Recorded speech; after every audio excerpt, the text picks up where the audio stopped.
From just outside the capital of the divided states of America, it is time now for the show that brings you every side of every issue that matters, or at least we really try. In the Independent Corner, I'm investigative radio show host Shane Stranahan. And in the left corner, I am the indefatigable, ever vigilant, a burning ember in the darkness, your political analyst, Jamarl Thomas. Together, I hope we shine bright.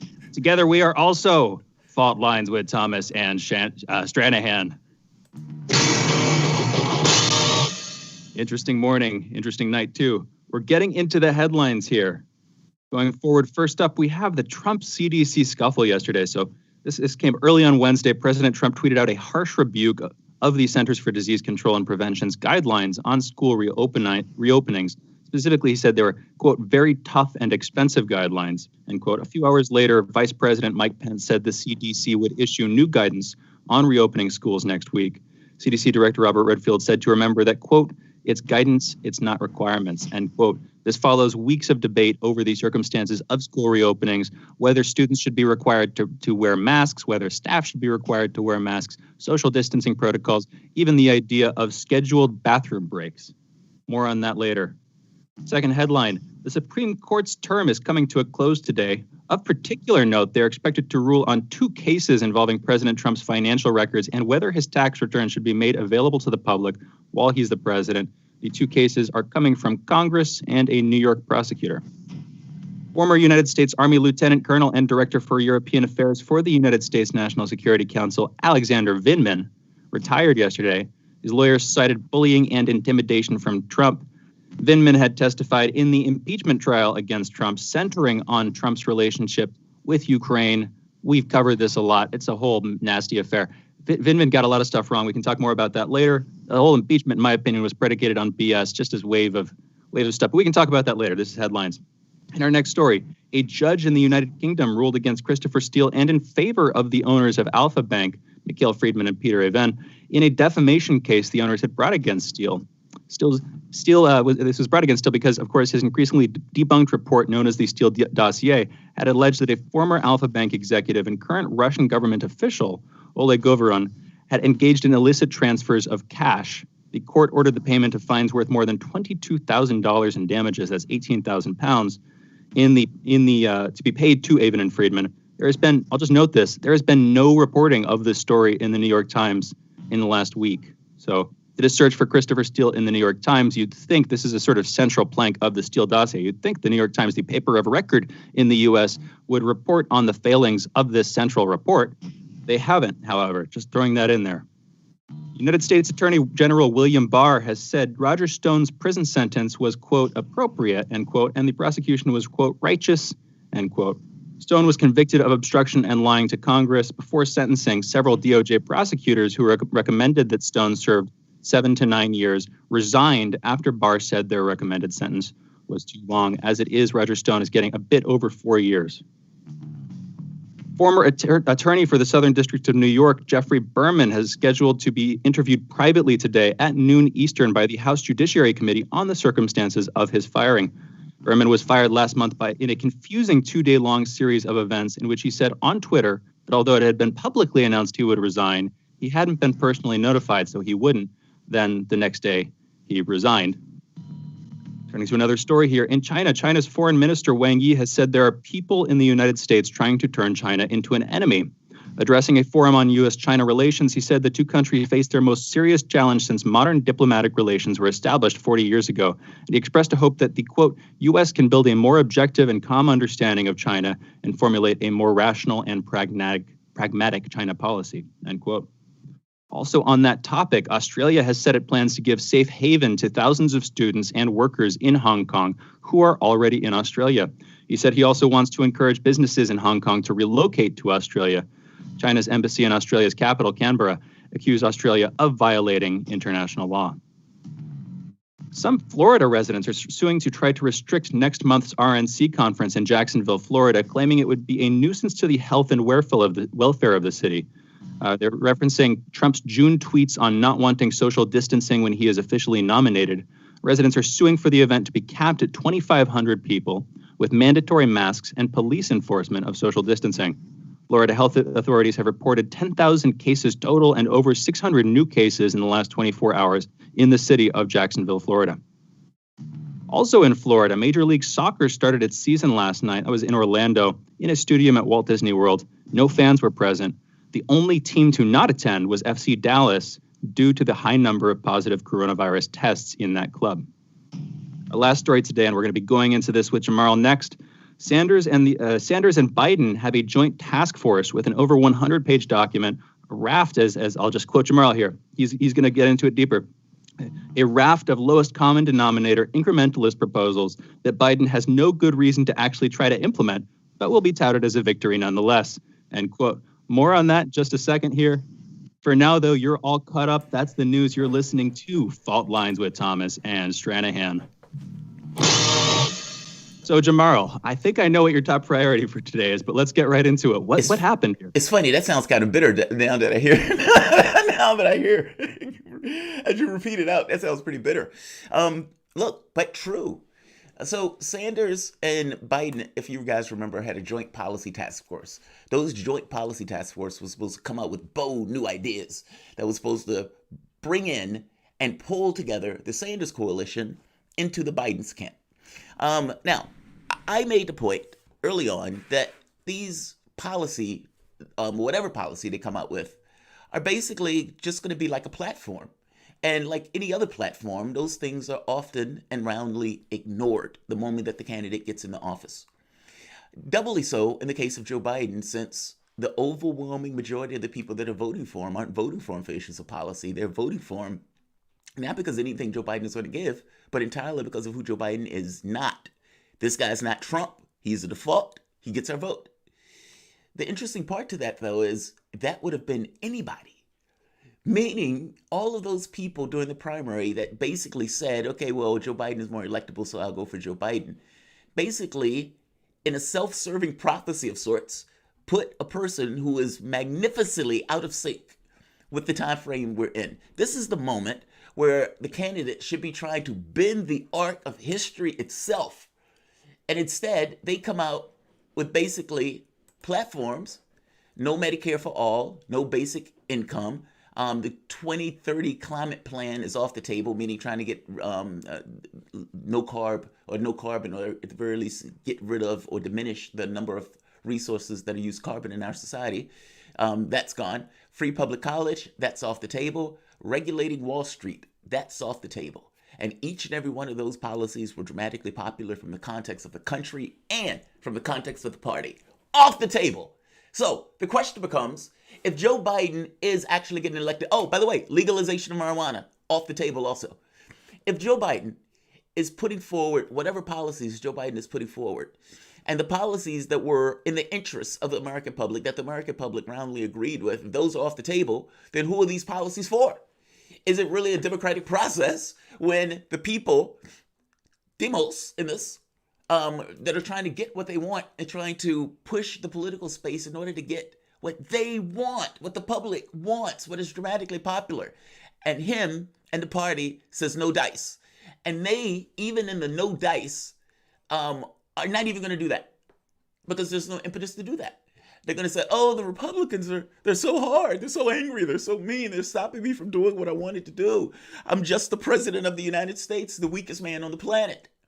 Consider for the moment all of the things that make your society work. Consider all of the things that are necessary to make your society run. This is not, a philosophical thing. This is somewhat of a real bare bones thing. If the Uber driver is not taking me from point A to point B, then I'm not getting from point A to point B. If the bus is not working, then I am not getting from point A to point B. If the roads aren't straight, or for that matter, aren't built, if the air isn't clean, if whatever company that these people are working at, if those students don't have a situation where they can get public education, then you don't have anybody manning those factories. If you don't have somebody building that building, then you don't have people who can put stuff in warehouses in order to... I'm making the point that your society dramatically depends on human beings. And in dramatically depending on those human beings, taxes and whatnot go into the government itself. That government supposedly has a philosophical responsibility to attend to the needs of the population, and our government explicitly doesn't do that, despite the fact that all of these people are instrumental in making our society run. Think about it for the moment. Your world has no point. We, as human beings, choose. There is no God force. There's no cosmic being. There's nothing that we're aware of, at least from a corporeal point of view, that says you need to do this or you need to do that. Basically, what's real are human beings. What real are resources. We are on a ball hurling through space. Those are the things that are real.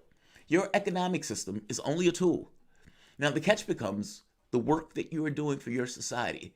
Should you get some sort of kickback from your society, from the work that you're doing to make that society operate? Is it fair that you get the billionaire class, who's making nearly $500 billion over the course of the time where 2 months people lost 40 million jobs? Is that right? And if you have an economic system that is ferreting that much wealth to the top 1%, is that fair? Consider for the moment that anything that takes place in our society requires your labor, your work. Anything that is going to have some kind of economic output requires somebody to purchase those items, meaning human beings have to come to those stores and buy those items. And I went through the litany of things that are necessary for the society to even run, whether you're talking about roads or clean air, bridges to work, to make sure those things are up to snuff and up to par, infrastructure that needs to be built. Those are things that our government is instrumental in providing. And yet, despite that, you still get this weird situation where one man will stand up and say, I am worth $170 billion. Why are you worth that much? Should you be worth that much? Considering that, again, it takes human beings to buy those products, to build those products. I'm trying to make the point that we are interconnected in regards to how our society runs. And the notion that one man sucks up all that wealth, pulls that wealth from the society itself, drops that wealth into the political space in order to get certain, let's call them favors, let's say pulls of the particular candidates. If you want to know who your candidates are representing, I would suggest you look at who their policies benefit versus who their policies don't. And if you have a society that dramatically, unequivocally said, we agree with these policies, and your candidate says, kick rocks, then you have to ask why. And who is that candidate actually representing, if indeed they won't necessarily back those policies that the overwhelming majority of the public support. Put it in perspective. 88% support Medicare for all, 70-something% support across the board for Medicare for all. The overwhelming majority of the public supports getting rid of student debt and free public colleges. Same thing with a wealth tax. Same thing with increasing minimum wage. Those are things that the public agrees with.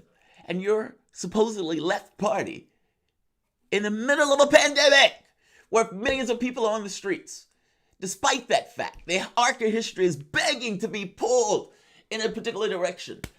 And you get Joe Biden saying, kick rocks, and is using the socialists to sell it.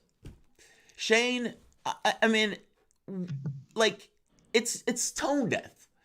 If you look at what FDR was doing when he came in from the New Deal, it was after the Great Depression. He acted as if the country was under siege by a foreign army. And with all the powers that he could muster in that administration, he went to work. Do you realize that the language and the image that people have of the Democratic Party is being set even to now based on FDR? That's the thing that they lie about when they make their proclamations. They're pretending to be him. And yet, failure. You have an opportunity, and all you get is utter abysmal failure, with Sanders basically selling it for him. Joe Biden is going to drop that like a hot potato the moment he gets in office because he has no reason to do so. Well, he probably have to. I mean, a lot of the stuff, again, like you were saying, it's more moderate positions that Biden had during the primary. There's some stuff that, maybe Bernie contributed. I'm seeing a $15 minimum wage, but they're not covering Green New Deal. They're not doing serious Medicare for all. They're not doing more recent stuff like defunding police departments, any of the like current issues, what people might consider current issues that I see a lot of people talking about these days in the progressive wing of the left. So yeah, it seems like they worked together mainly so that they could get Sanders' name on this effectively, trying to pinch some of the vote away from Trump, because again, they're primarily worried about Trump getting elected. reelected. Regardless, though, maybe we can talk about this on the other side. We also have kind of an embarrassing clip of Hillary Clinton. We'll get back into that in just a minute. Regardless, though, we'll be back in a minute. You're listening to Fault Lines with Thomas and Stranahan.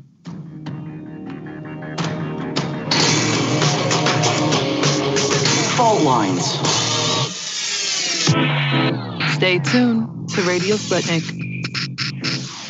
Peer into the future with Political Misfits on Thursdays, when we analyze the latest trends in news, politics, and culture. Catch us on 105.5 in Washington, D.C., or 102.9 or 104.7 in Kansas City.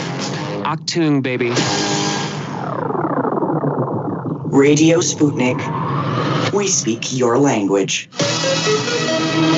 Find us at SputnikNews.com. Fault Lines.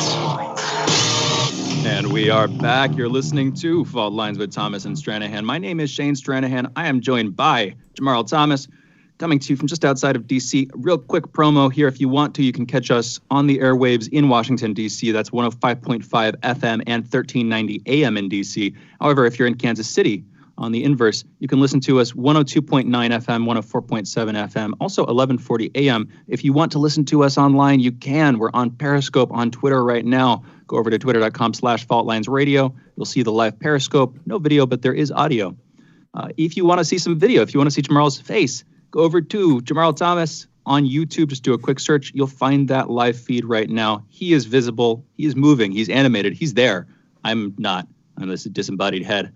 Regardless, though, you know what? I keep saying that word. There's certain things. I'm new to being this kind of host position thing, having to train myself into some good habits and train myself out of some bad ones. I say the word regardless too much. Every time I say that, Jamarl, please, like, sting me or something. We're in another state. I have a button, and I'm just going to hit that big beep, and it's going to send a bzzz to you. You're going to be like, oh, okay, I can stop saying that. Look, you're not alone in that. I do the same thing. There are plenty of habits I had to stop myself from doing. Like, I used to say onerous. Now, I tend to use words sometimes because I try to get it at a different angle or try to put the word in a different context to try to get my point across. And they were like, Michelle was like, hey, don't do that. that's not right. Don't do that. Or mispronunciations. I tend to have a difficult time pronunciation of names. So we used to have to do name checks before the show in order to get it right. Bolsonaro is one of those I have a hard time pronouncing. Oh, yeah. Even though, clearly I know who the person is. So no, you're not alone. You're not alone. Thank you. Yeah, and I'm sure you have that button. That'll be a lot more entertaining to hear me squealing those sounds of pain than it would to hear me saying regardless again. Regardless, though, let's go into this one. I actually have a clip here. There are a couple things. I'm going to play this to Hillary Clinton talking. She's talking about coronavirus responses. And I want you to pay attention to two things. I don't know if you've heard this, Jamarl. One, the identity politics stuff. And then two, does she sound slightly drunk? I just want to get your opinion on this. Let's play that clip, Andre. End with a little global aside, which is the research that's being done about how much better countries run by women have done during the COVID pandemic, from New Zealand to Taiwan to Germany to Finland, et cetera.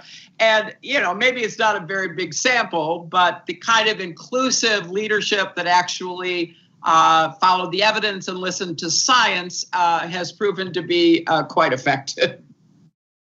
So it was pretty mild. And again, this is looking for stuff maybe here, but the way that she paused and laughed without really saying anything, I can't tell if she's slightly embarrassed for saying what she's saying or she's a little bit drunk, and either of those are bad. No, I think I know what it is.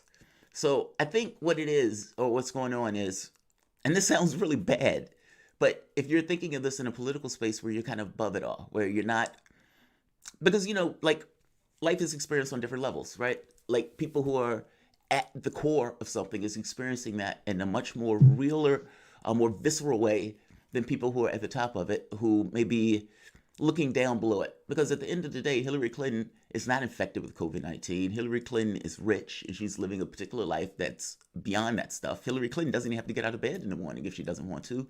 She's good. What Hillary Clinton wanted to do, however, was be president of the United States. And that requires looking at the world almost as if you're sitting perched above the world in a particular way. Well, if Hillary Clinton is looking at Trump fail, and she is looking at him fail miserably, Like, oh, look at all of these people dead. Look at all of these people in the streets. The world is on fire. What does she think about that? And does she get somewhat of a joy out of it when she sees that? I think what we're seeing is joy. I think we're just not akin to seeing it on the face of Hillary Clinton. Look back at the Gaddafi one, when Gaddafi got murdered. It was the same thing. She was giggly, happily, bubbly. She was like a younger woman. She was like, oh, they put a machete in his rectum. It's like she was so happy. Well, same thing here. I think it's, oh, there are 132,000 people dead. Oh, so joyous. I told you should have put me in office. I think it's that. Good. And that might even be worse on some level than her just being drunk. You know what? Maybe I put forward two options, either embarrassed or a little bit drunk. Gleeful. That didn't even enter my mind, because how the heck can you be gleeful about this stuff? But maybe you're right. Again, this is happening under Trump's watch. I'm sure a lot of people on the DNC side of things are sort of rubbing their hands and cackling privately to themselves about how all of this is going to redound to Trump. Yeah, I could see that. It's frustrating. I mean, and then there is the identity politics thing. It's like falling back on those old neural pathways, trying to boost herself up using the being a woman thing. I mean, it is impressive. It is a good thing, and it is an impressive thing when women, like strong women, confident, virtuous women, achieve positions of power in male-dominated domains. I'm not going to push that aside, because that's a good thing. We should have that kind of mobility in our societies. But she's just falling back on it. Virtuous women. I like that one. Virtuous. Go for it. I'm sorry to interrupt. I just thought it was funny. Go for it. I don't think she is one. I mean, straightforwardly. I'm just trying to put the contrast down. You know what I mean? Yeah, I know what you mean. The virtuous women, they trip me out. Yeah, that was funny. I'll put it like this. It's not just applied to women. That's something I think our whole society needs more of. More of that ethical sense, more of a backbone, more of these good things, more of that stuff, No, I feel you on that. I agree. I mean, this kind of gets to your core principle stuff, right? Or basic principle stuff, where, look, I think our problem in our society is the logic of the society. Like, if I'm playing chess with somebody, I could sack a knight. I could sack a queen. Now, if people were living through those conditions, they were like, oh, man, that's horrendous that he's doing that in order to get his priorities accomplished. But if you're thinking of your political space, don't they do the same?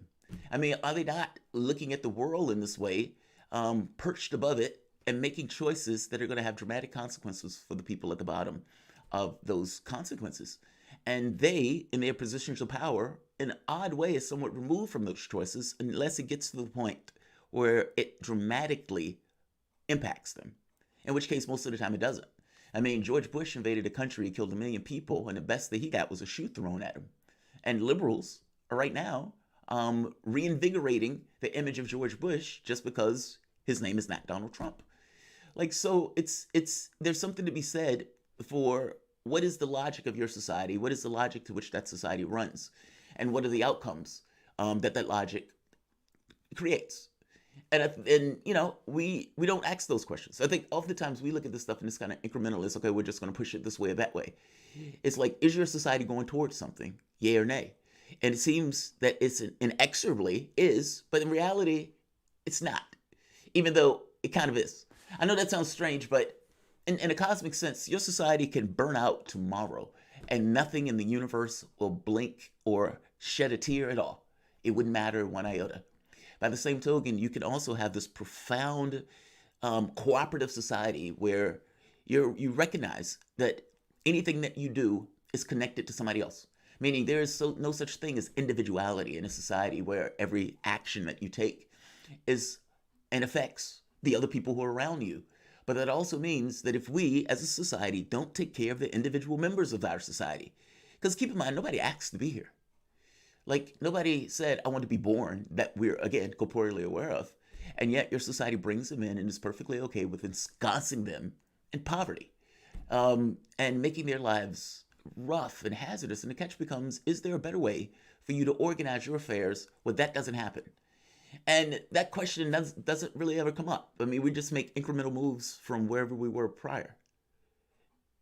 Yeah, well, so there are a couple directions we could come at this from. One, I think if humanity were to vanish in the blink of an eye, there would be some animals who are pretty sad. Like I have a puppy who I've been taking care of, Evie. She's no longer a puppy, but she's kind of as small as one. I think she would be pretty sad. Like we have this whole train of animal dependence and intercontingencies and things. It's not a word, but we can create words when we want to, I think. Cows, for instance, the entire species, like modern domesticated cows, were created by humans. They were bred by humans. I mean, similarly with dogs, we have these species. That's a small point, but it does also lead us to this point of what are we not considering? What are we not considering in our individual choices, in our social choices? Again, people look at the environment. People look at climate change. Climate change is this sort of atmospheric ambient thing, but really it's the ecologies. It's all of the members of these ecosystems around the world that would suffer, most notably to us ourselves. But we're all connected. So that ties into this a little bit. Another thing, I'm going to come at this from another direction. Martin Gurry is a guest that we had on in the old incarnation of the show. He was a former CIA analyst over now at the Mercatus Center at George Mason University. He wrote this book, The Revolt of the Public and the Crisis of Authority in the New Millennium. Interesting dude. Love to get him back on at some point. But he had this sort of most scholarly and authoritative take I've seen yet on the breakdown of consensus, on the breakdown of authority in the modern era. And I think what this ties into, what this relates to, you're talking about chess, you're talking about another way of looking at this is this sort of command and control political economy, where you see the different members of your society as mere agents to be used and moved and manipulated in order to achieve some ends. Well, what happens in democracies, because if you want to stay in power, you have to manage public opinion. What happens is you manage people's opinions. And the crisis of authority, the breakdown of confidence, even these things like virtues, again, it's a sort of an abstract term, maybe an old-fashioned or antiquated term or whatever.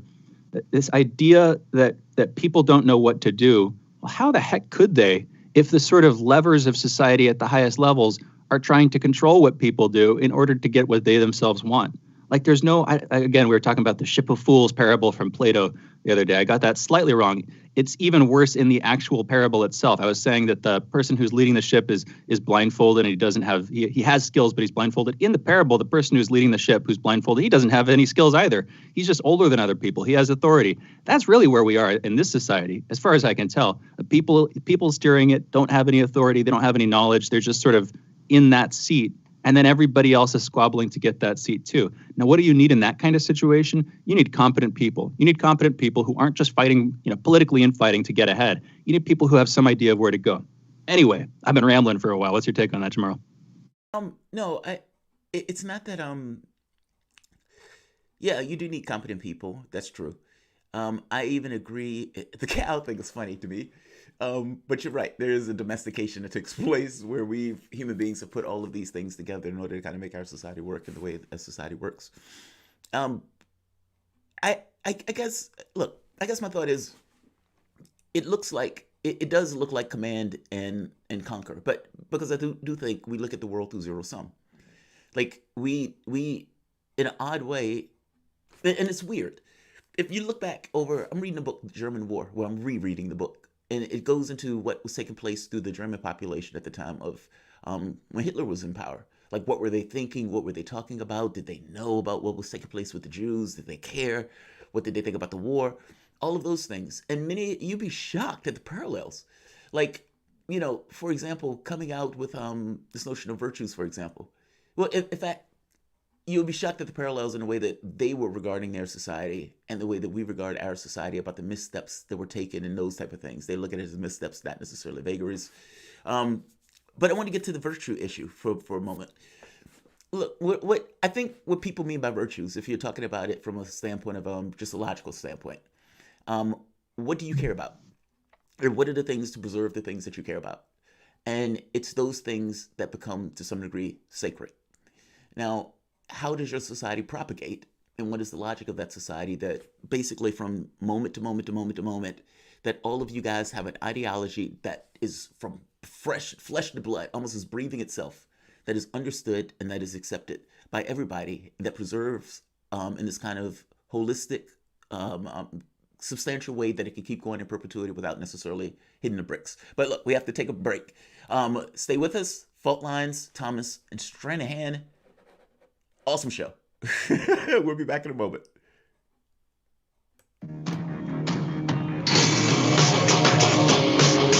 Fault Lines. Dead drop. I gotta get him back. You're listening to Radio Sputnik. Stuck in traffic? No problem. Stay informed. Stay tuned to Radio Sputnik on 105.5 FM or 1390 AM in the Washington, D.C. area. Need more? Follow us on Facebook. or check us out on SputnikNews.com. On Sputnik with Max Kaiser and Stacey Herbert. Tune in. Well, maybe mention like central bankers and markets are doubling down. Not you're saying everybody's doubling down. They're crazy. They are. Everyone's crazy.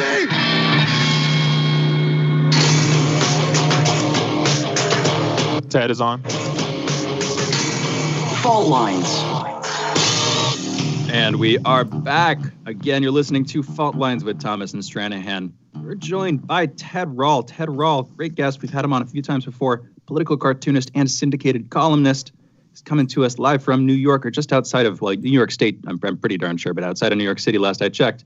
Real quick before we intro him, you can find him Twitter, Ted Rall, TEDRALL, Ted Rall, just like that. Also on his website, RALL.com. The best domain I think I've seen of any guest we've had on the show by far. Regardless, Ted Rall, thank you so much for joining us. How are you doing this morning? Good. Thank you for praising my URL. It's just because I'm old and the internet was born when I was on it. So I was able to get that early. Yeah, people discount some things about the benefits of being older. One of them, I think, is, like you said, you got access to all those wicked awesome URLs. That's good on you, man. Anyway, I'm not sure exactly where you are. Last we checked, you were outside in New York City. Where are you these days? Just sort of checking in. I'm in the Hamptons, which is probably got half the population that used to live in New York City, and it's insane. It's like I'm expecting a COVID outbreak any second. The traffic is just unreal. It's not like anything I've ever seen. And I've been in the New York area since the 80s, and I've come out to the Hamptons many, many times. And the locals are saying that it's already like 5 Augusts combined. It's literally so bad that infrastructure is breaking down. Cell phone service is almost impossible to get a call out, in the towns, because there's just too many people. It's like if you've ever tried to make a call out of a convention hall and you just can't get bandwidth. It's just like that. It's kind of nuts. That's interesting. Actually, I have a quick, Jamarl, we have actual stuff to get into, but this is a quick question for Ted Rall. For one thing, and I'll lead with this, you're the most amiable New Yorker I ever. I'll just say that. Very, very good guy, defying the reputation. I'm from Ohio. I'm from Ohio. That explains it. But okay. New Yorkers are nice, actually. Well, yeah, New Yorkers are great in a crisis. They're really busy. It's kind of like when you go to, people say the French are rude. It's because they go to Paris. And people in big cities are just busy. But if you go outside, but New Yorkers are just busy. They're not mean. But if you're in trouble, then you need help. They'll just drop whatever they're doing and help you out. That is exactly. No, I'll be honest. I said amiable, and really that's a sort of synonym for something like kind or nice. But New Yorkers are good people. I don't mean to typecast, but you're right. And there's this. I've lived in California. I've spent some time in Manhattan. Spent some time in different parts of New York. There's this sort of contrast between the superficial, nice, but ultimately shallow Californians, specifically the Los Angeles. And then I met a dude who's out in the Bay, spent some time down in Los Angeles too. We were talking about this, and he and I agreed, New Yorkers are real in that way. They're prickly when you first get into it with them, and they can be prickly throughout. But at the core of that, they're deep, good people. Again, I don't mean to typecast. I've lived in LA. I grew up in large part in LA. So if I'm criticizing them, mostly it's because I feel I have a right to criticize myself. But regardless, I agree. And with I love LA too. I worked there for years. There we go. All right, we can get into actual news now with that sort of brief little introductory stuff out of the way. We have you on today talking about a couple of things, evictions, foreclosures, what's going on in the next month or two with this upcoming rental crisis. We talked about that last time we were on. I think we're also talking about Bidenism. Have you seen, Jamarl came up with this task force. I hadn't seen it until this morning when he was talking about it. Have you seen the Biden-Sanders task force in the publication they released? I know about the task force, but I didn't know that they had released the publication yet. Yeah, so it's like 110 pages, Jamarl. Yeah, apparently they released it yesterday. Basically, here are all the items that Sanders and that Biden can basically get behind, and that Sanders can co-sign. And they come up with this document, right? And it's like, but you guys come up with a platform that gets ignored anyway. And so it's almost like the Unity Reform Commission part deux, where the person has no reason. Like, I think people philosophically miss or fundamentally miss how politicians operate. And it's not one of these things of I'm going to let the person get in office and then push them. At the point where the person is in office, you lose all ability to push them. But basically, they've released this list of things that they can agree on. None of them are Sanders' priorities. And all of them are going to be co-signed by Sanders. I think Sanders said this is going to be the most progressive presidency that we've had, or something to that effect. Just ludicrous stuff in order to try to get this man over the finish line. What do you think about that, Ted? When this first came up and you heard there was going to be a task force, what was your thought about, what were you thinking about the task force? What did you think the reason for them to do this was? Well, yeah, I mean, Sanders has been accused by many on the left of being a sheepdog for the Democrats, herding progressives under the Democratic tent and getting them to vote for mainstream Democrats. And this is definitely looks like part of that kind of effort. I mean, don't get me wrong. I admire a lot of what Bernie's accomplished over the years, and he did manage to push the Democratic Party's attention to the left over 2 cycles. The problem is that it's all about the meat on the bones. Progressives are just not easily fooled. We saw it in 2016. They didn't turn out for Hillary Clinton in the fall, and that's the reason. One of the reasons that Donald Trump won. And it's the same thing now. This time, Biden's smarter than Hillary. Hillary didn't want to give any quarter at all to the left wing of the Democratic Party. Her strategy was to chase these fictional swing voters that were anti-Trump Republicans that apparently exist only in the fevered imagination of op-ed writers at the New York Times. But those didn't exist. Biden is a little smarter. I mean, I'm sounding like Biden this morning. Let's remember, Bernie Sanders was number 39 on her pick of vice presidential picks. There was just nothing given to the left. This time, they're trying to do some symbolic stuff. And these committees, I guess, are meant to feel at least make the organized left feel good, the NGO types. But it's not going to do much for the voters. I mean, I think if Biden wanted really to get the progressive vote behind him, he would need to announce his vice presidential pick and his cabinet members now. I mean, person is policy. And if we were to see a cabinet with lots of progressives on it in important positions, and I don't mean like, say, the way Robert Reich was the token progressive as Secretary of Labor for Bill Clinton's first term, but I mean like really meaty jobs like state, defense, treasury. I think that's something that would indicate a real change of direction for Joe Biden and the Democratic Party. But that's just not there. I mean, you can release all the documents in the world and all the reports and have all the committees you want. But, what's really going to happen after January 20th and during the transition when they're appointing cabinet members is not going to be referring to these position papers. No one in December in the Biden transition office is going to go back and say, hey, we have this 110-page document from Bernie Sanders' committee from the last summer, and we can't do anything that conflicts with that. That's just not going to happen. Yeah, that's not the way it works. That's not the way platforms work, right? It's like they're not consulting the platform as they go about their affairs.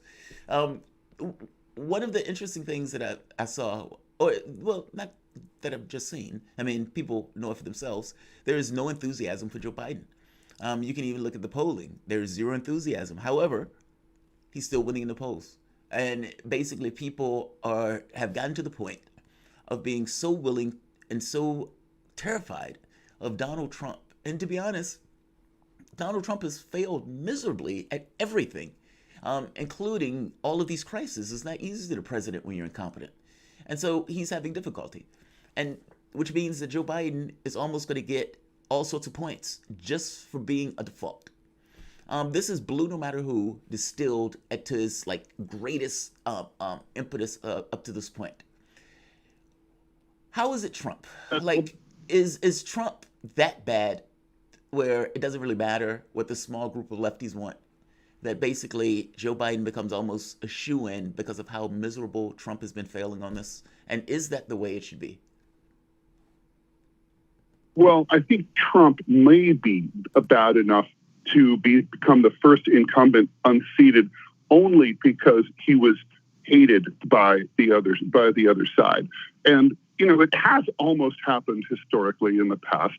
It certainly has, lots of incumbents have been unseated. Herbert Hoover in 1932, Jimmy Carter in 1980, and so on, George H.W. Bush in 1992. But it doesn't happen usually unless there's a very strong challenger in the form of FDR or Reagan or Bill Clinton. And Bill Clinton benefited from the Ross Perot candidacy also. So I think this time it could work. But I'm skeptical.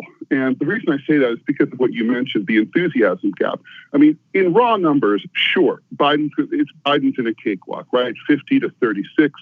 It's 14% not saying. But I look at that 14% not saying, and I see a lot of people who, like last time, were afraid to admit to quote unquote liberal pollsters that they planned to vote for Donald Trump. And I also look at the enthusiasm gap that you mentioned, and it's vast. 50% in the latest poll that I saw of Donald Trump's voters are very enthusiastic about him. Only 27% of voters for Joe Biden are. And so, you kind of look forward to November, right? So here's how I look at it. Trump voters are psyched. They're going to go vote, and they don't even think the coronavirus is real. So they don't even care. They're going to stand in those lines out in the street, and they're happy. They're going to MAGA it out and vote for their guy. Biden's voters are only voting really against Trump, right, and they believe in coronavirus, and they're scared, right? So it's kind of like, okay, so you're scared.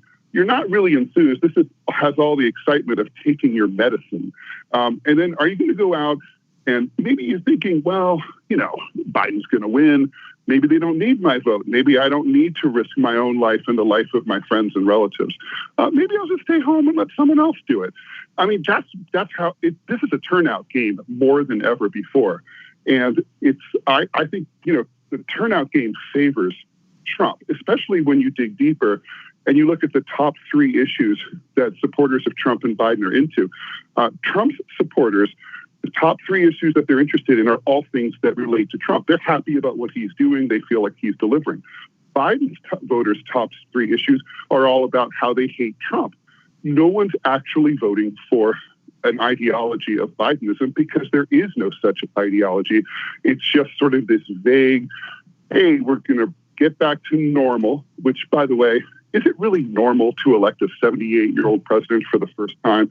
Donald Trump was the oldest president ever elected, 70 years old. I mean, 8 years forward. That's not like just a couple of years. It's a big difference. And, Biden's not the sharpest 78-year-old. So, you know what? Speaking on that for a moment, the polling that came out about that one, about the sharpness thing, they asked, do you think Biden is capable, have the stamina, mental and physical to do the job? They asked the same thing for Trump. Biden had an abysmal number compared, like Trump's number wasn't anything to, boast about. I think it was I don't even know if it was 40%. Biden's number was much less than that. He's a placeholder. But let's talk about it more. We have Ted Rall, a political cartoonist and syndicated columnist. He's going to be joining us again for the next segment. So definitely you're listening to Fault Lines with Thomas and Stranahan. We'll be back in a moment.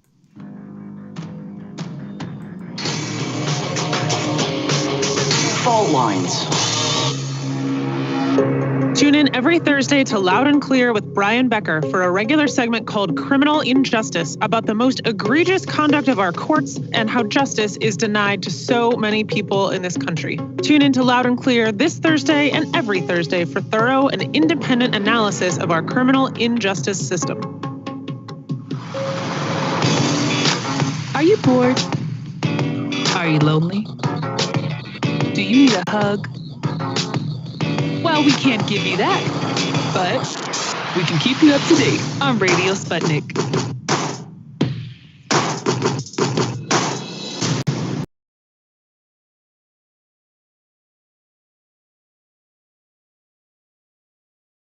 Fault lines.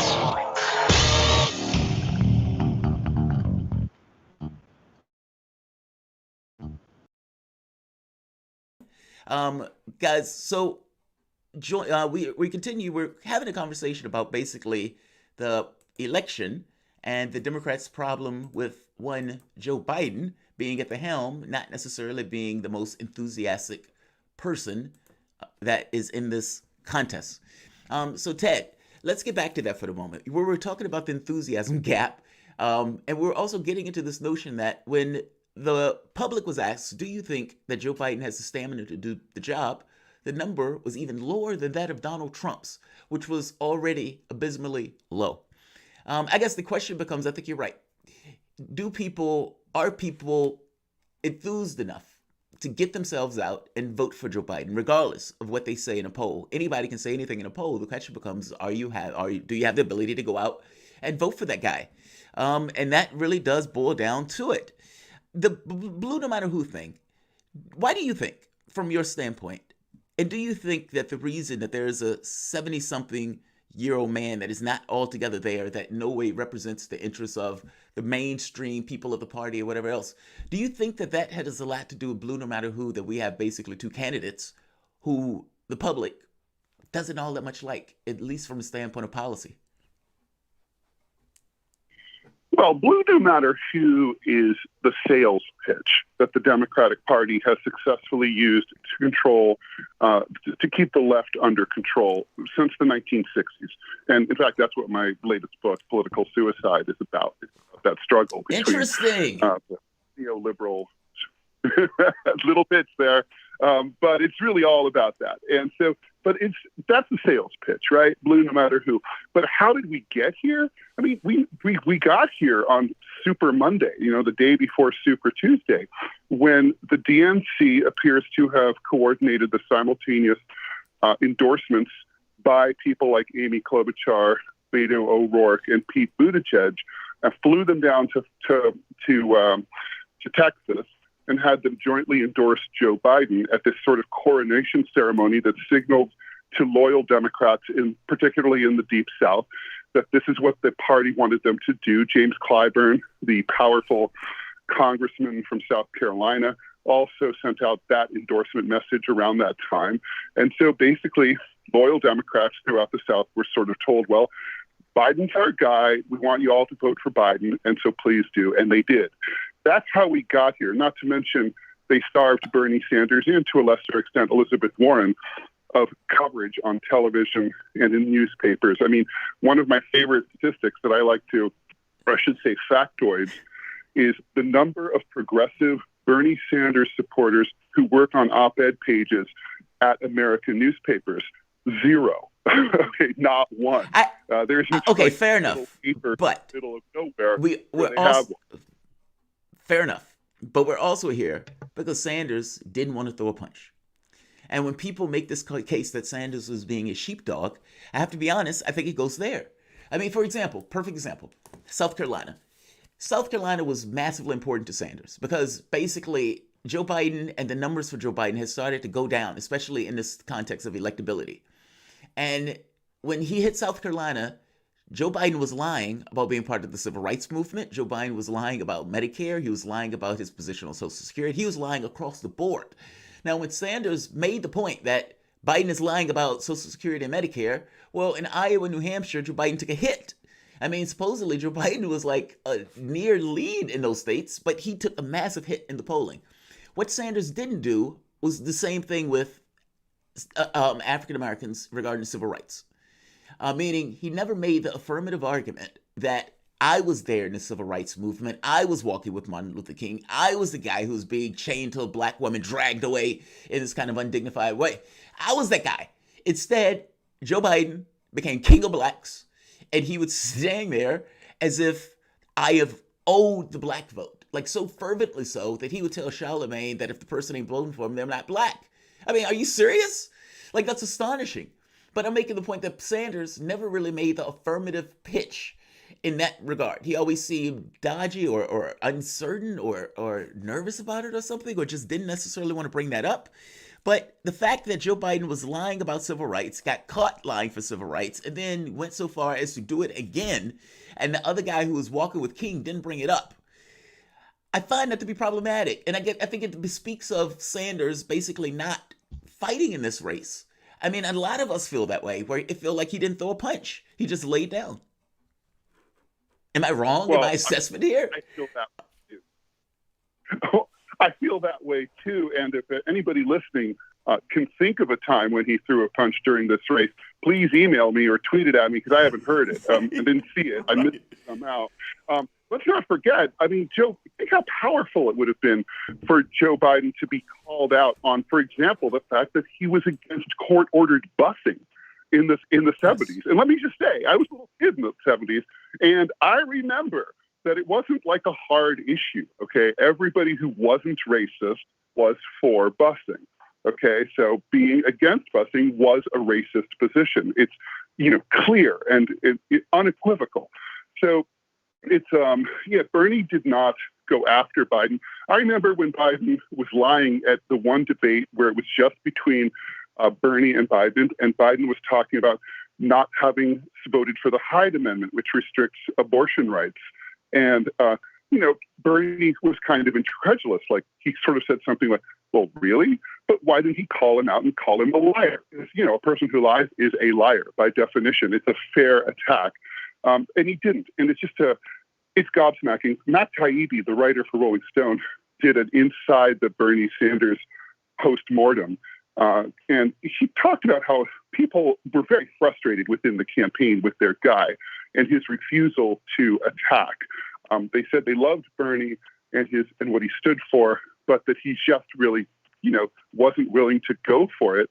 And meanwhile, he was getting beaten up by the other side. So, yeah, progressives within the Democratic Party, they need and want a real fighter, someone who's going to not only be on the right side of the issues, but who's going to fight for them just as ruthlessly as the other side fights for theirs.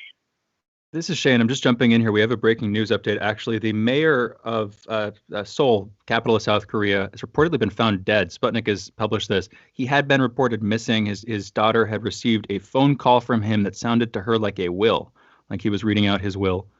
But again, that's coming from Sputnik now. That is breaking. Just wanted to interject that. We'll have more on that in the next segment when we go back to headlines. Coming back to the conversation you guys were just having. Ted, you have this article up about resisting the evictions and foreclosures. Again, this is something we've talked about before. We've had you on to talk about this, I believe.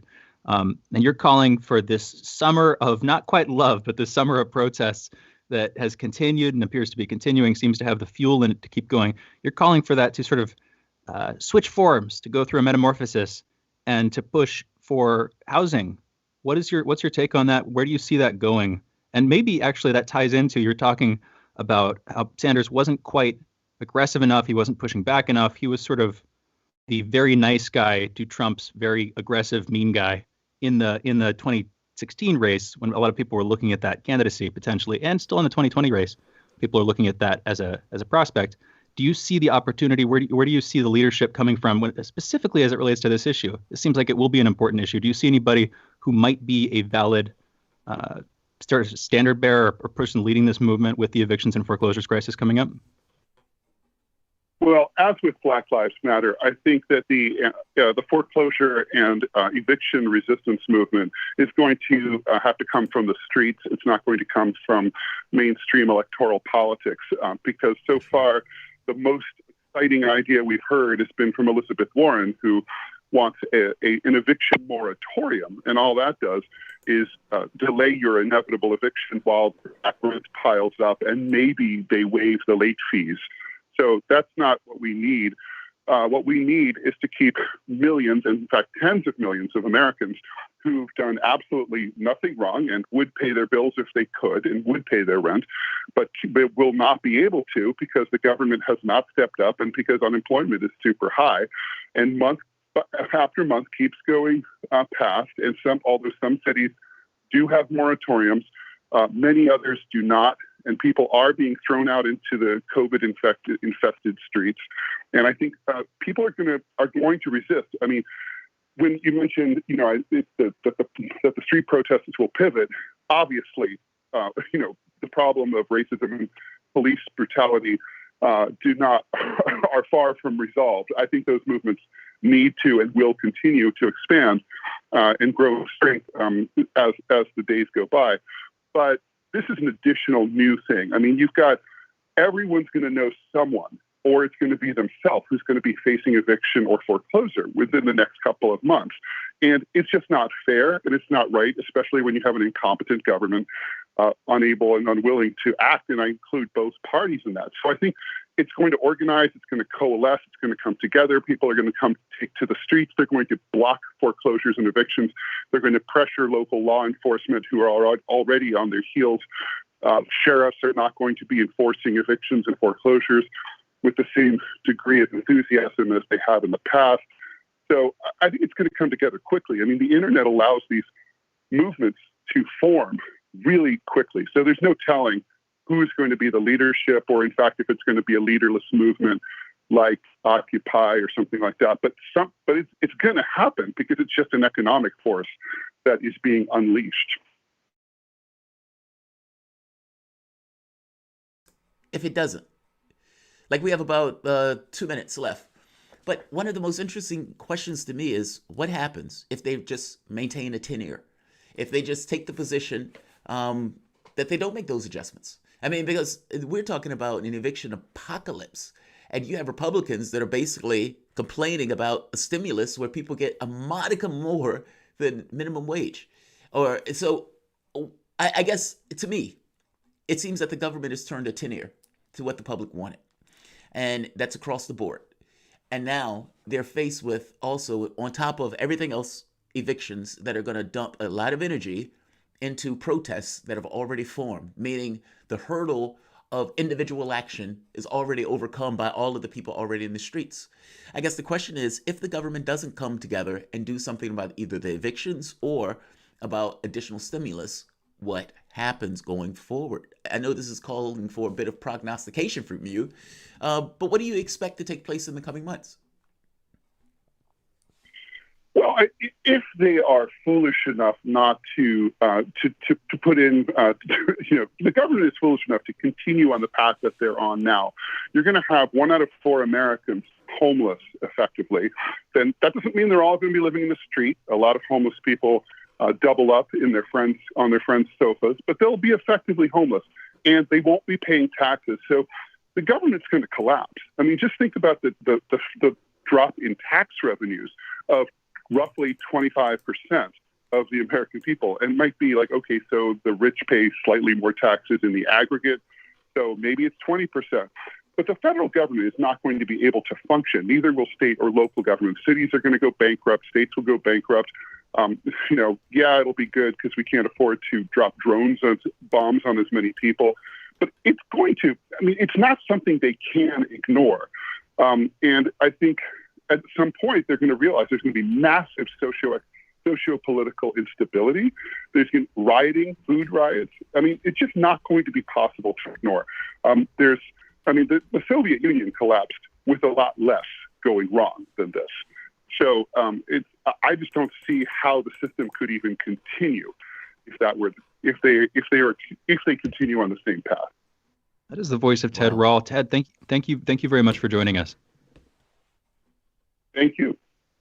Yeah, again, you can find Ted Rall. You can check out his work on his website at rall.com. That's RALL.com. You can also follow him on Twitter at Ted Rall, just TEDRALL. He is a political cartoonist and syndicated columnist. You can check out both his columns and his cartoons on his website and over on his Twitter account. Again, thank you again, Ted Rall. We're going to be back. Another great 2 hours coming up of Fault Lines with Thomas and Stranahan. Have headlines in this next segment. Then at 8:30, giving you a quick peek, we're going to be talking with Marshall Auerbach, economics, COVID response. Also going to be talking with Alexander Mercouris at 8:15 about this new Steele ruling. You can hear more about that in headlines. Then at 9:30, Kim Iverson coming on. Regardless, 2 great hours coming up. Fault Lines with Thomas and Stranahan. Back in a minute.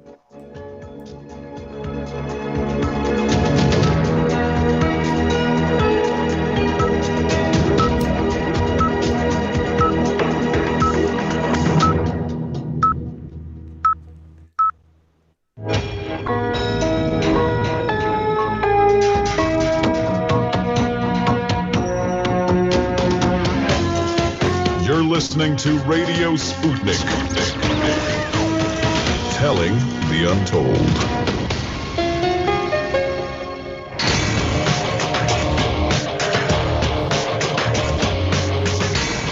Fault lines. Live from the divided states of America, welcome to your daily inoculation for propaganda. In the left corner, I am the indefatigable, ever vigilant, a burning star in the blackness of our political space, your political analyst, Jamarl Thomas. And leaning against the independent wall, I am Shane Stranahan, investigative radio show host. You are listening to Fault Lines with Thomas and Stranahan. In the news, the Trump CDC scuffle yesterday. Early on Wednesday, President Trump tweeted out a harsh rebuke of the CDC and guidelines on school reopening, specifically criticizing a quote-unquote very tough and expensive guideline.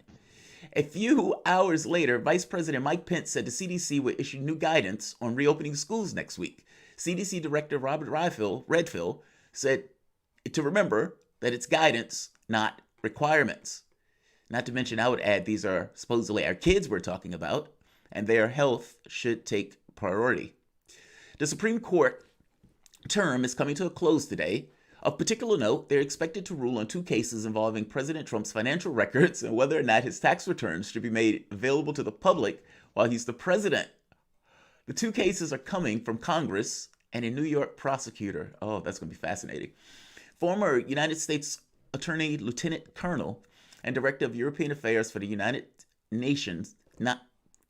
States National Security Council, Alexander Vinderman, retired yesterday, and his lawyer citing bullying and intimidation from Trump. Vinderman had testified in the impeachment trial against Trump. A judge in the United Kingdom ruled against Christopher Steele and in favor of the owners of Alpha Bank, Mikhail Friedman and Petr Avin, in the defamation case that owners had brought against Steele, whose increasingly debunked report known as the Steele Dossier had alleged that a former Alpha Bank executive and current Russian government official, Oleg Govern, had engaged in illicit transfers of cash. The court ordered the payment of fines worth more than $22,000 as damages to be paid to Avin and Friedman. There has been no reporting in the New York Times mentioning Christopher Steele in the last week.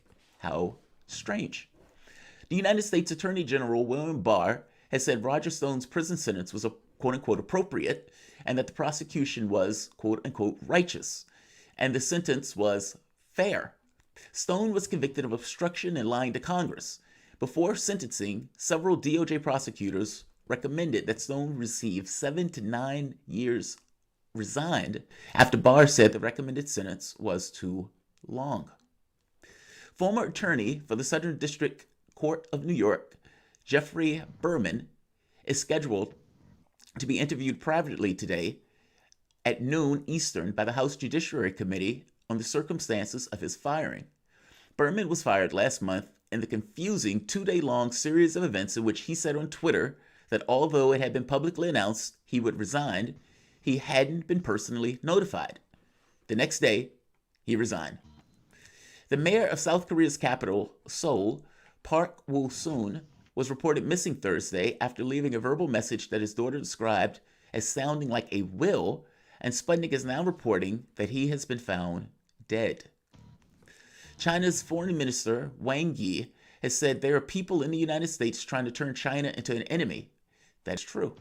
Addressing a forum on the United States-China relations, he said that the two countries face their most serious challenge since the modern diplomatic relations that were established 40 years ago, and expressed a hope that the United States can build a more objective and calm understanding of China and formulate a more rational and pragmatic China policy. I hope that also. Australia has said it has plans to give safe haven to thousands of students and workers in Hong Kong who are already in Australia. He said he wants to also encourage business in Hong Kong to relocate to Australia. Wow. China's embassy in Canberra accused Australia of violating international law. Some Florida residents are suing to try to restrict next month's RNC conference in Jacksonville, Florida, claiming it would be a nuisance to health and welfare of the city, referencing Donald Trump's June tweet of not wanting social distancing when he's officially nominated. Wow. The residents are suing that the event be capped at 2,500 people with mandatory masks and police enforcement of social distancing. Florida health authorities have reported 10,000 cases, over 600 new cases in the last 24 hours. Also in Florida, Major League Soccer started its season last night in Orlando in a stadium of Walt Disney World with no fans present. The only team to not attend was the FC Dallas due to the high number of positive COVID-19 cases. Last but not least, the Sanders and Biden Joint Taskforce has published a 110-page document filled with the lowest common denominator incrementalist proposals that Biden has no good reason to actually try to implement, but will be touted as a victory nonetheless. Those are headlines. You're listening to Fault Lines with Thomas and Stranahan. So, Shane, I want to go to a clip that wasn't in headlines, but we should discuss nonetheless. Tucker Carlson has gotten a lot of publicity sometimes.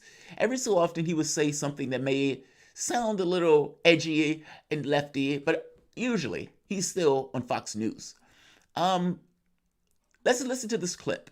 Because, you know, back in the old days, they used to, when my mom was in school during the Cold War, they would tell her, all right, in case of a nuclear war, you got to get under your desk and you got to, huddle up real close under your desk. Now, this was nonsense. Your desk was not going to stop a ball of nuclear fury that was going to be that bomb as it exploded, not to mention the radiation and everything else. You were toast. But they wanted to give people this feeling that they could do something so they could at the very least put their energy somewhere as they were being burned alive. Well, in Tucker Carlson's case, he's going to act as if something that is science is not science. Let's listen to the clip. Tucker Carlson. Many schools that do plan to reopen will do so under a series of restrictions that have no basis of any kind in science. It's a kind of bizarre health theater. Students will be kept 6 feet apart. Everyone will have to wear a mask. Class size will be limited. In some schools, there will be scheduled bathroom breaks, et cetera, et cetera. No sports. Now, if you're going to argue to me that it's ludicrous that kids can social distance in this way, I would say you're probably right. But that's more of an argument for us not open schools. I mean, keep in mind, the countries that are opening their schools, for the most part, have COVID cases that are under control and that are nowhere near the level that we have in the United States. Donald Trump put out a tweet yesterday saying, these places open their schools. Yeah, because those places have universal health care and those places have cases that have gone and dwindled in minor measure. The United States has not. What Tucker Carlson is saying here is ludicrous. When you have scientists like Fauci, these guys, who are basically saying social distance, why? Because it makes all the rational sense in the world that a virus that is either spread by, let's say, droplets going into the air or water droplets that you are necessarily spitting or whatever. Well, if it's infected in those terms, then it makes all the sense in the world for you to try to distance yourself to avoid that level of interaction. Now, you could say that that doesn't work. You could say that that's not necessarily the most optimum. I may even tell you that it's not the most optimal, which was the reason I would say keep those kids at home. But to argue that social distancing, or for that matter, mask wearing, something, both of which, that has been shown to dramatically drop the disease and the viral rate. We can look across the world. It is literally what the scientists have come up with in regards to, hey, this is the best advice that we can give in order to try to keep you guys safe. It's ludicrous that he would come on television and saying that is not an act of science. It is exactly what it is. Shane, these guys are getting dangerous. Look, it's one thing if you argue you shouldn't open schools because we're not at the point yet where the virus is under control, and you have a lot of people who are young that are potentially spreading this. And if the virus is airborne, there may be even that much more of a reason not to open school. That's one argument that you can make.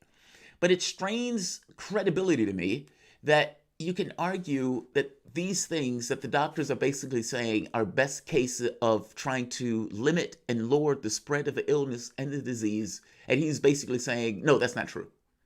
That's nonsense. Yeah. I mean, yeah, Tucker's usually right on with a lot of important stuff that other people, other pundits on Fox don't get right. On this one, as far as I can tell, he's flat out wrong. Him calling the social distancing, the masks, not science is interesting. Although here's where I'm going to push back slightly. You said that they're getting dangerous. Go for it. I don't know, man. Everybody's dangerous here. The health authorities, the health quote unquote authorities who first were recommending that people not wear masks because it was politically expedient to do so because they wanted to save masks for the hospital workers. That's a dangerous lie. It's not a white lie. It's a black lie. You know, that's a whole racial element to that. That's maybe a phrase we should be rethinking, but it's not a good lie to be telling to people, in my opinion. That's a dangerous thing to do too. So I don't want to throw around the word dangerous just on this sort of partisan issue. Everybody here, it's a dangerous time that we're living in. You do know there's a difference between a health, let's say Fauci, basically trying to spin masks as not being the most important thing in regards to the process because he wants to save masks because he doesn't want healthcare workers to die and not have those masks, is different than Tucker Carlson getting on a platform and basically sputtering the stuff. I mean, for example, back in the early days when they had the lawsuit, Fox News basically went into court and argued that Tucker Carlson can say whatever Tucker Carlson wants. That truth is not necessarily something that Tucker Carlson needs to abide by because the show is named after him. Well, I think there's a difference. I think him getting on his platform, making an argument to people that, hey, this stuff is not real science, versus Fauci trying to protect the dwindling supply of masks that they have because the president of the United States wasn't doing their job of producing them. I think those things are dramatically different. Well, I'll apply a little sort of mathematical function or something here, like just a toy model. You have the action itself, you have how egregious the action itself is, whether it's a lie or whatever action it is. And then you have the position of responsibility that the person occupies in our government and our society. Tucker Carlson is lower on the totem pole of an authority, a medical authority, and a position whose literally word is going to be taken as the standard setter for American policy when it comes to these things. So I would agree that what he said there was more of a lie than what Fauci said, but Fauci has more of a responsibility. And again, if we're going to use words like dangerous, which means something. It means that somebody's doing something that's a danger. It means that their free speech is dangerous, and therefore we should question whether it should be free. That's the implication of that. We should be applying that same line of, well, get into that. What do you mean? Go for it. Well, I'm saying, I didn't say anything about free speech. I said, as a flat fact, that what he's saying here, if it's going to influence people from his perch and his platform, and I've spoken to people who listen to people like Tucker Carlson, or for that matter, Donald Trump, who also listens to people like Tucker Carlson, who would make the argument that the masks don't work. And he's basically going off of this statement based off people like Trump and Carlson and people on Fox News who's basically making that argument. Or people like Fauci. Or again, he was taking Jerome Adams' word for it when Jerome Adams said that masks aren't important. Meaning for several months, they have been very clear, we want you to wear masks. They've been saying it over and over and over and over again. So yes, you can recount what Fauci said 2 or 3 months ago. But right now, at this very moment, as the science is in, as the CDC and as the World Health Organization change their rulings on this particular issue of masks, all of them are on the same page. Masks work. What's wrong with him? Why is he not on that page? I'm putting him on that page, but I'm saying, I'm responding specifically. You used the word dangerous. Yes. I would use that word for what they did too. As long as we're going to be throwing around that word, everything that every authority is doing, as far as I can tell, in this crisis has been dangerous at some point in time, including Trump, including people on the left, including people on the right. Right now, your medical professionals are telling you to put on masks. You're focused on what they were saying months ago as they were pursuing their way through this particular virus. Right now, they're saying, put on masks. And that was the domino. Basically saying, but he's arguing something that has nothing to do with science and saying that that's not science. And so were they. Wait, that's the thing. This is good. So were they. It was political. It was a political move. That's the thing. Again, the difference who are we going to ultimately? They are still arguing that. But have they retracted it? Have they apologized? Have they informed the public that what they said was wrong? They shouldn't have done that. Here's the actual guideline. Yes. This is. I don't know. Yes. They explained why they did it, but I haven't seen any apologies come out. I might be missing something there. That's irrelevant. I guess I'm telling you that's irrelevant. You're backing I don't up think it is. Tucker Carlson. No, I'm it not. is. I've said what he's saying is wrong. No, I'm not. For 3 months. You got to listen. For 3 months, they have said, put on masks. Tucker Carlson is basically saying what they're saying is bunk. And you're defending that. And I don't understand how that's a good defense. I'm not. That's the thing. I'm not Okay, defending wait, Tucker we got to go Carlson. to the next break. So let's go to the next thing. We'll be back in a moment. This is Fault Lines, Thomas and Stranahan.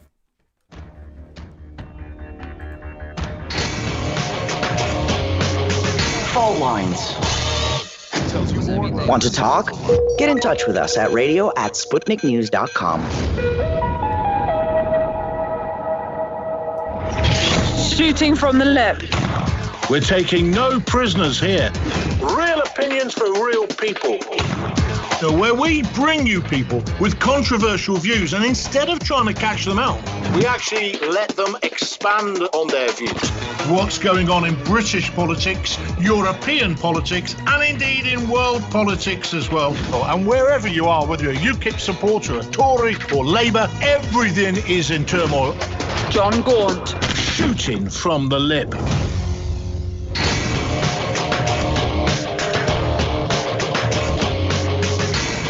Fault Lines. And we are back. You're listening to Fault Lines with Thomas and Stranahan, and the fault lines are coming out. We're happy, however, to turn momentarily. Yes, we're changing topics for a minute, changing tack. We're bringing on Alexander Mercouris, who is the editor-in-chief at Duran, theduran.com, pardon me, editor-in-chief at The Duran, which you can find at theduran.com. You can also follow The Duran on Twitter at @theduran_com. That underscore is important. On Twitter at @theduran, DURAN_com. Regardless, we're happy to have Alexander on this morning. Mr. Mercouris, how are you doing this morning? Oh, I'm very well. Fascinated to be on your program again. Very delighted to be on your program.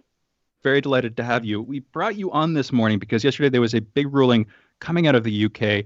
A judge basically knocked out another column that had supposedly been standing in the Steele dossier, supporting long-term Democrat claims of this whole Russiagate controversy, of Russian interference in the 2016 presidential elections, of these long-standing ties between, they were saying, between Trump and various Russian financial and legal figures, including Vladimir Putin himself. Again, that was the sort of core of the theme, was trying to associate Trump with Putin, suggesting that Trump was under Putin's influence. Regardless, this ruling came out yesterday.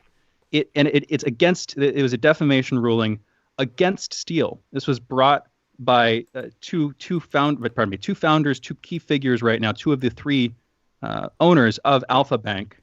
And again, this was a case that was decided against Steele. £18,000, equivalent of over $22,000, is to be paid by Steele to the two founders, two owners of Alpha Bank. Can you please fill us in a little bit on the background here? What did you see?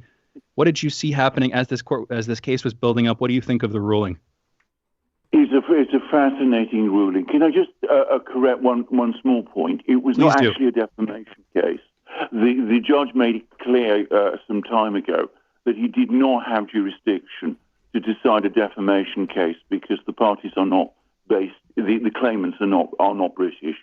But it is a data protection case, and it looked at the accuracy of what he set out in the actual dossier which Steele produced. This is the famous or infamous dossier which starts with the allegations about Trump meeting with prostitutes in a hotel in Moscow and being filmed there, and then charts a whole complex chain of collusion which the FBI used to get FISA warrants against all sorts of people, which has spread throughout the media, which has been the subject of so much controversy, and which was basically debunked to a great extent by the Inspector General of the FBI, Michael Horowitz. Well, now an English court judge, a high court judge, this is one of the most senior members of the judiciary in the United Kingdom, has heard a data protection case about this. It looked in detail at the way in which Steele collected his information. It also looked at the information itself, which related to these three Russian claimants, and it found that it was inaccurate, poorly researched, and almost without any question, untrue. Now, the specific information relates to a bank called Alpha Bank, which is one of the big Russian banks. It's owned and controlled by two Russian businessmen, Pyotr Avon and Mr. Friedman. And Friedman and Avon are both represented or misrepresented in the dossier as a channel, and Alpha Bank is a channel through which funding and instructions were sent by the Kremlin to the Trump campaign.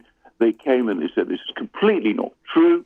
They've established that they don't have very strong connections with Vladimir Putin or the Russian government in the way that Steele alleged in the dossier, or the dossier alleges. And the judge accepted that. So every single claim that Steele has made about these two people, actually there's three claimants, which is basically these two people and Alpha Bank, has turned out to be entirely wrong. And the judge awarded the Russian businessmen nominal damages of around $20,000, but that wasn't what the claim was about. It was about getting a declaration in a data protection case that the information contained in this dossier was wrong. And so that's what's happened. It's been most remarkable, very interesting, and it also explains an awful lot about how Steele was operating, who he was operating for, where he was getting the instructions, whom he was talking to in the United States. Thank you for the clarification there. Another interesting thing I just want to note briefly here. I was saying earlier, 18,000 pounds. That's 18,000 pounds each. The court, right at the end, you can see at the end of the ruling, it's 18,000, over $22,000 equivalent for each of the victims here. It's not exactly. So, I mean, we're talking about three individuals. So it's about the 60,000 pounds, I think, was about $80,000. It's not an insignificant sum. I mean, it's not huge, but the claimants made clear that they weren't really after looking for money. They were looking for a statement from the High Court that these allegations that were made against them in this dossier were false, and they obtained it. I mean, there are extraordinary things. I mean, the dossier claims, for example, that these two people, Friedman and Arvin, have had one-to-one meetings with Putin, in which Putin supposedly gave them instructions. And they were able to prove that they don't actually have one-to-one meetings with Putin. I mean, this is completely not the way they operate, or it seems Russia operates. I mean, they meet Putin in company with other businessmen in business fora. And that's a completely different image of the way in which Russia works from the one that the Steele dossier describes. I'm going to say something else. The other side of the story, which came out so clearly, is who Steele was working for. It turns out that he knew he was working for Hillary Clinton, and it turns out, so the judge thinks, that Hillary Clinton knew he was working for her. So that was in 2016. It turns out that he was certainly meeting with the FBI far more extensively than the FBI has admitted to up to now.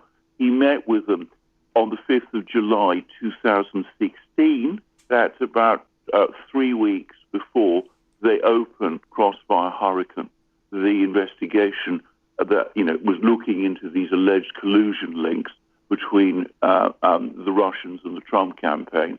The FBI has cast doubt upon that, but it's now been confirmed by a high court judge.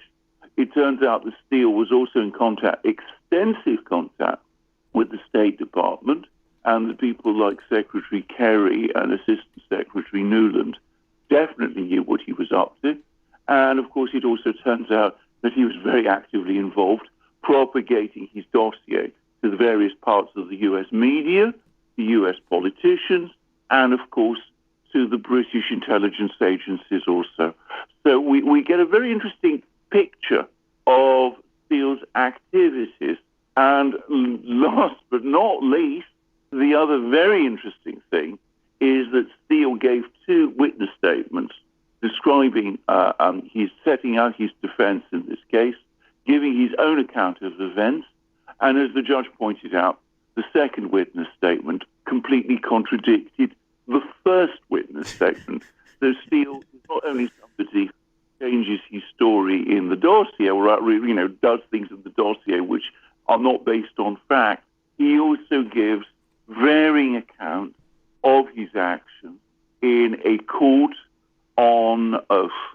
So he's a very interesting person, Mr. Steele. Let me ask you this. Of everything that you've read in this document or in the lawsuit that's come out so far, what has been probably the most profound or interesting bit of information to you within this? I mean, all of the stuff is now coming out of the woodwork in regards to a court of law. Our papers haven't necessarily been covering this here in the United States, so it's great to actually hear Steele get brought into court where he has to answer these things. But to you, what is the biggest tidbit of information or the biggest interesting component of this lawsuit?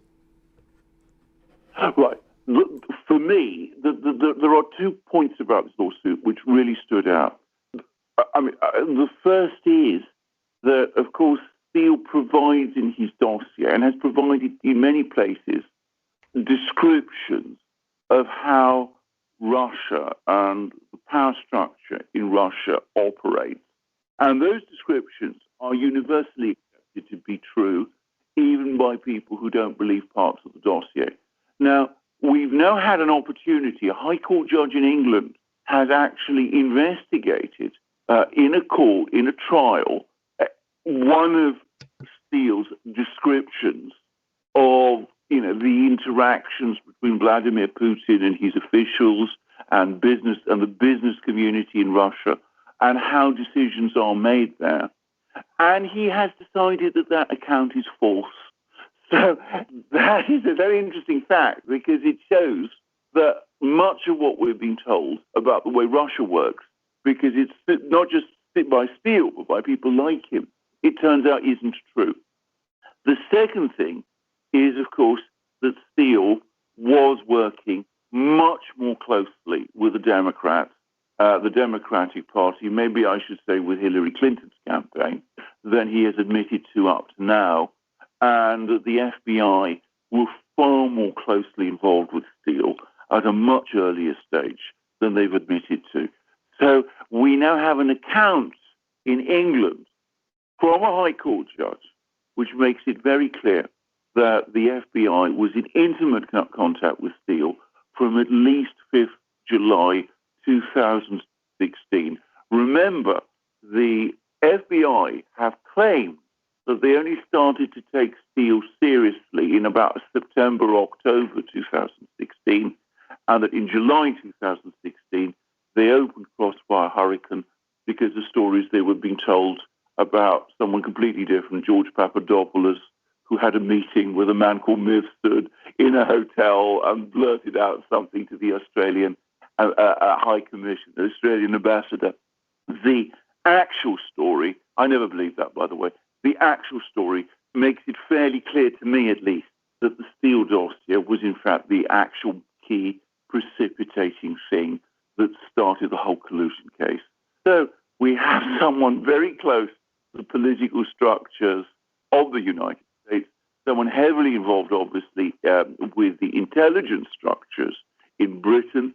He's giving false narratives about the way Russia works, and the FBI uses his material to promote this collusion theory and to launch this extraordinary investigation, which has caused so much conflict and trouble in the United States for 3 years, and has diverted the United States, the political conflict, political dialogue in the United States, from real problems onto fictitious ones. That is the voice of Alexander Mercouris. Alexander, thank you so much for joining us. My pleasure. He is the editor-in-chief at The Duran. You can find The Duran at theduran.com. That's spelled THEDURAN.com. You can also follow The Duran on Twitter at @TheDuran_com. Again, that's @TheDuran_com. We'll be back in a minute. Be talking then with Marshall Auerbach about economics. You're listening to Fault Lines with Thomas and Stranahan.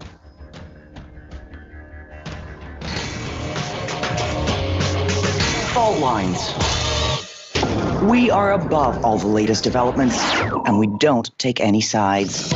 Radio Sputnik, telling the untold.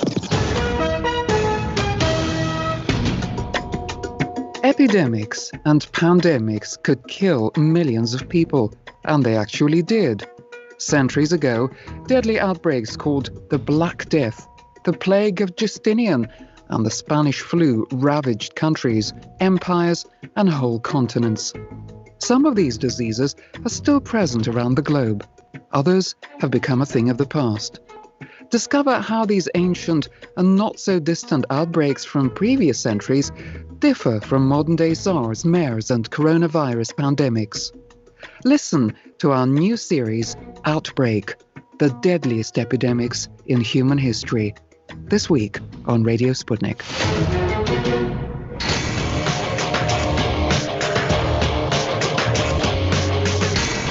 Fault Lines.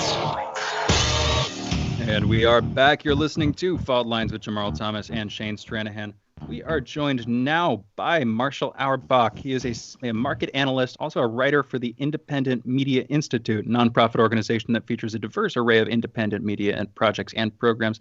He's also a member of AmericanCompass.org, a think tank focused on restoring economic consensus, emphasizing the importance of family, community, and industry. Also, last but definitely not least, he is a research associate for the Levy Institute at Bard College.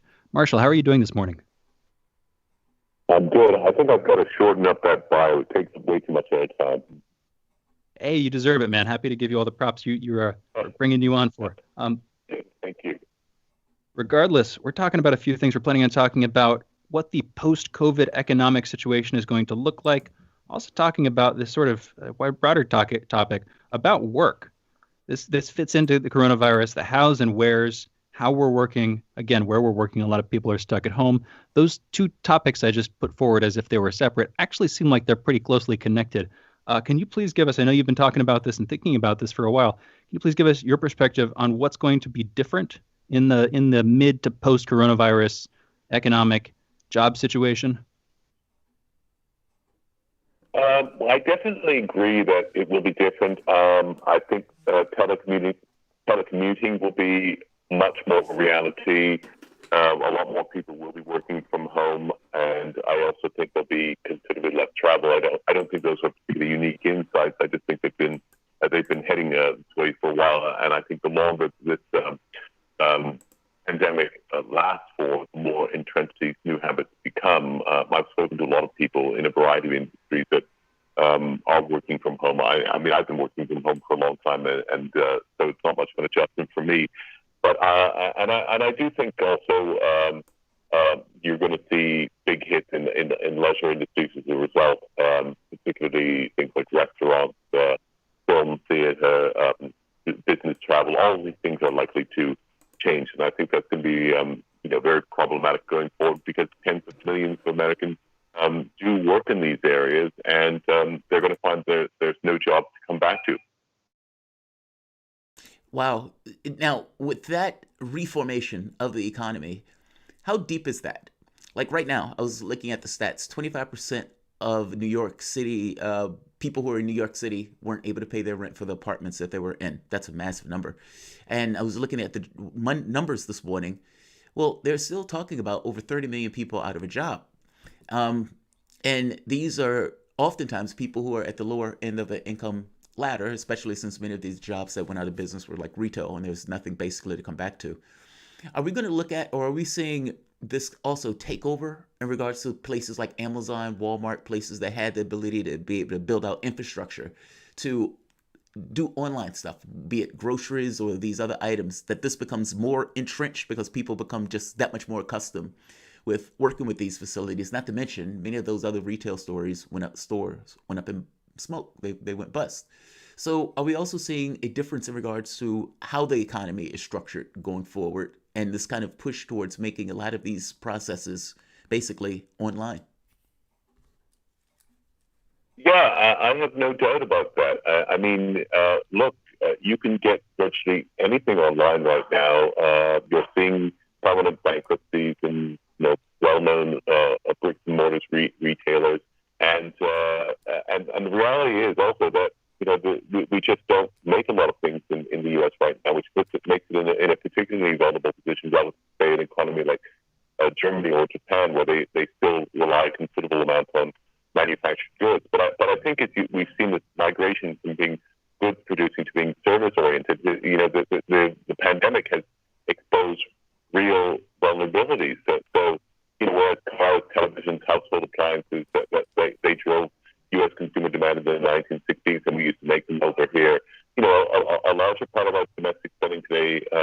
those, or rather went to restaurants, bars, hotels, resorts, gyms, salons, tattoo parlors, doctor's visits, and you've got tens of millions of Americans that work in these sectors that might not have jobs to come back to.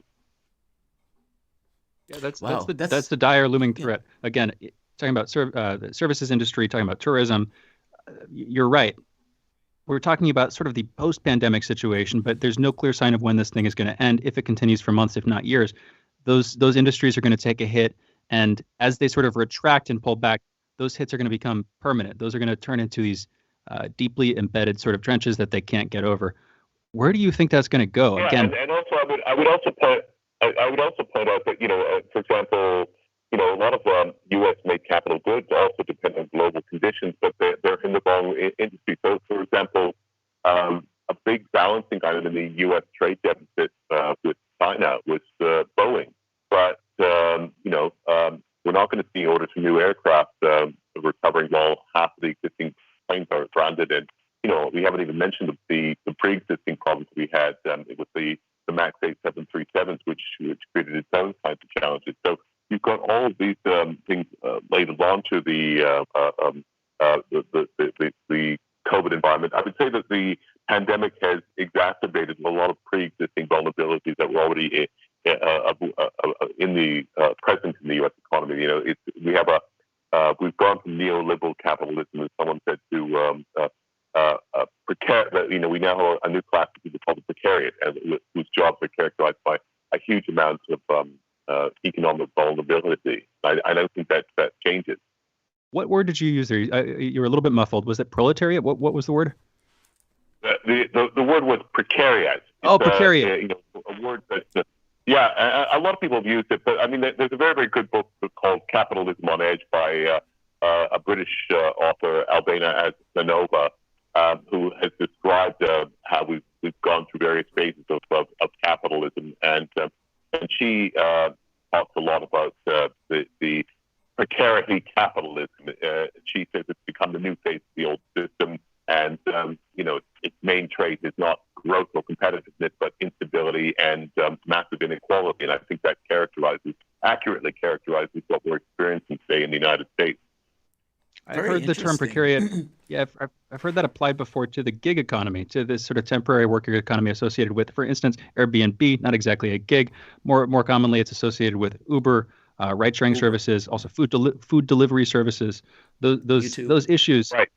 One quick comment. Also, you mentioned Boeing. I'm sure this is partly triggering, what you were just saying here. Boeing a week ago, as we were talking about on the show recently, said they would be ending production of the 747. So in about 2 years, they're going to be rolling out their last 747.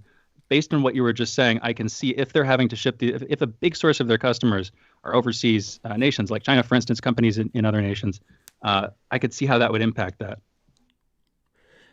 This brings up an interesting. China itself. I was just going to say that China itself is starting to develop its own global civil aviation industry, and China historically has been a large market. Indeed, all of Asia has been a large market for Boeing's model. So if China decides to get into that business, then that's another really problematic competitive threat for a very large American multinational corporation.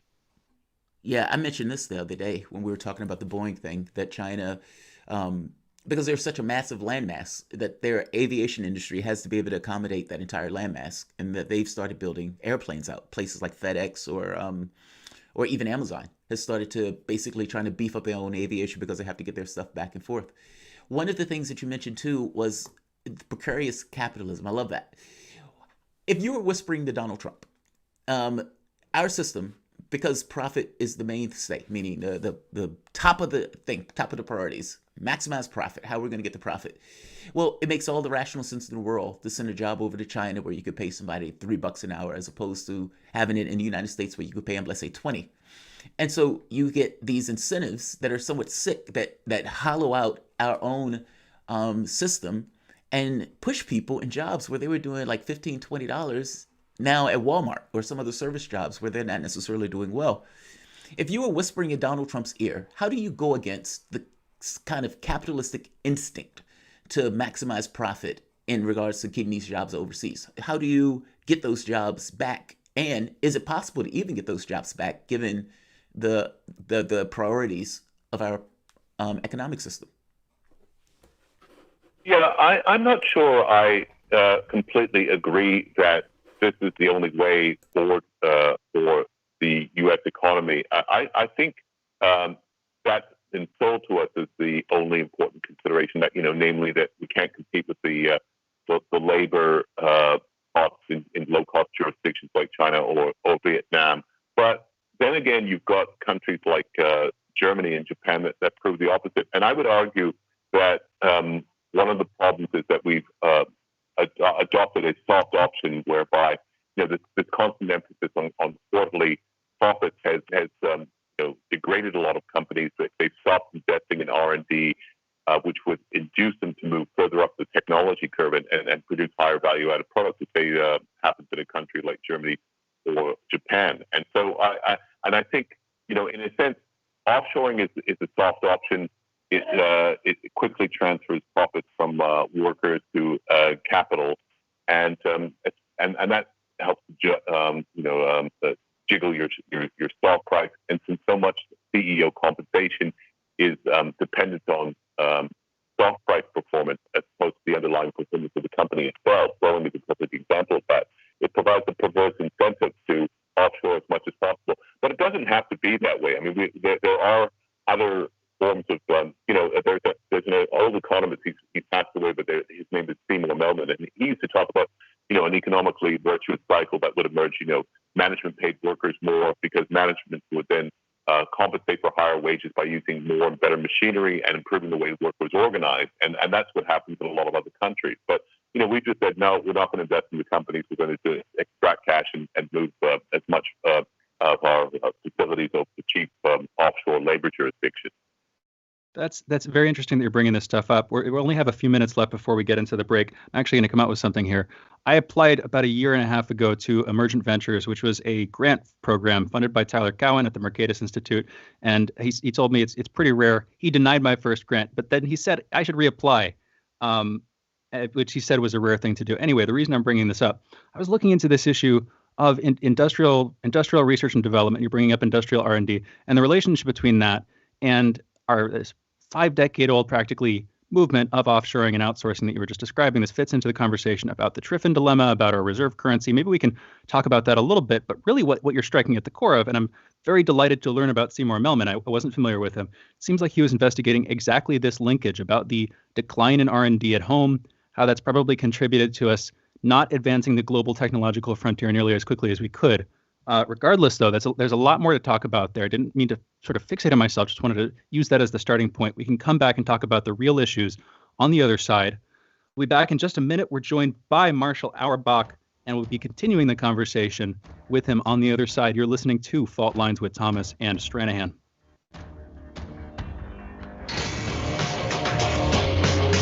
Fault Lines.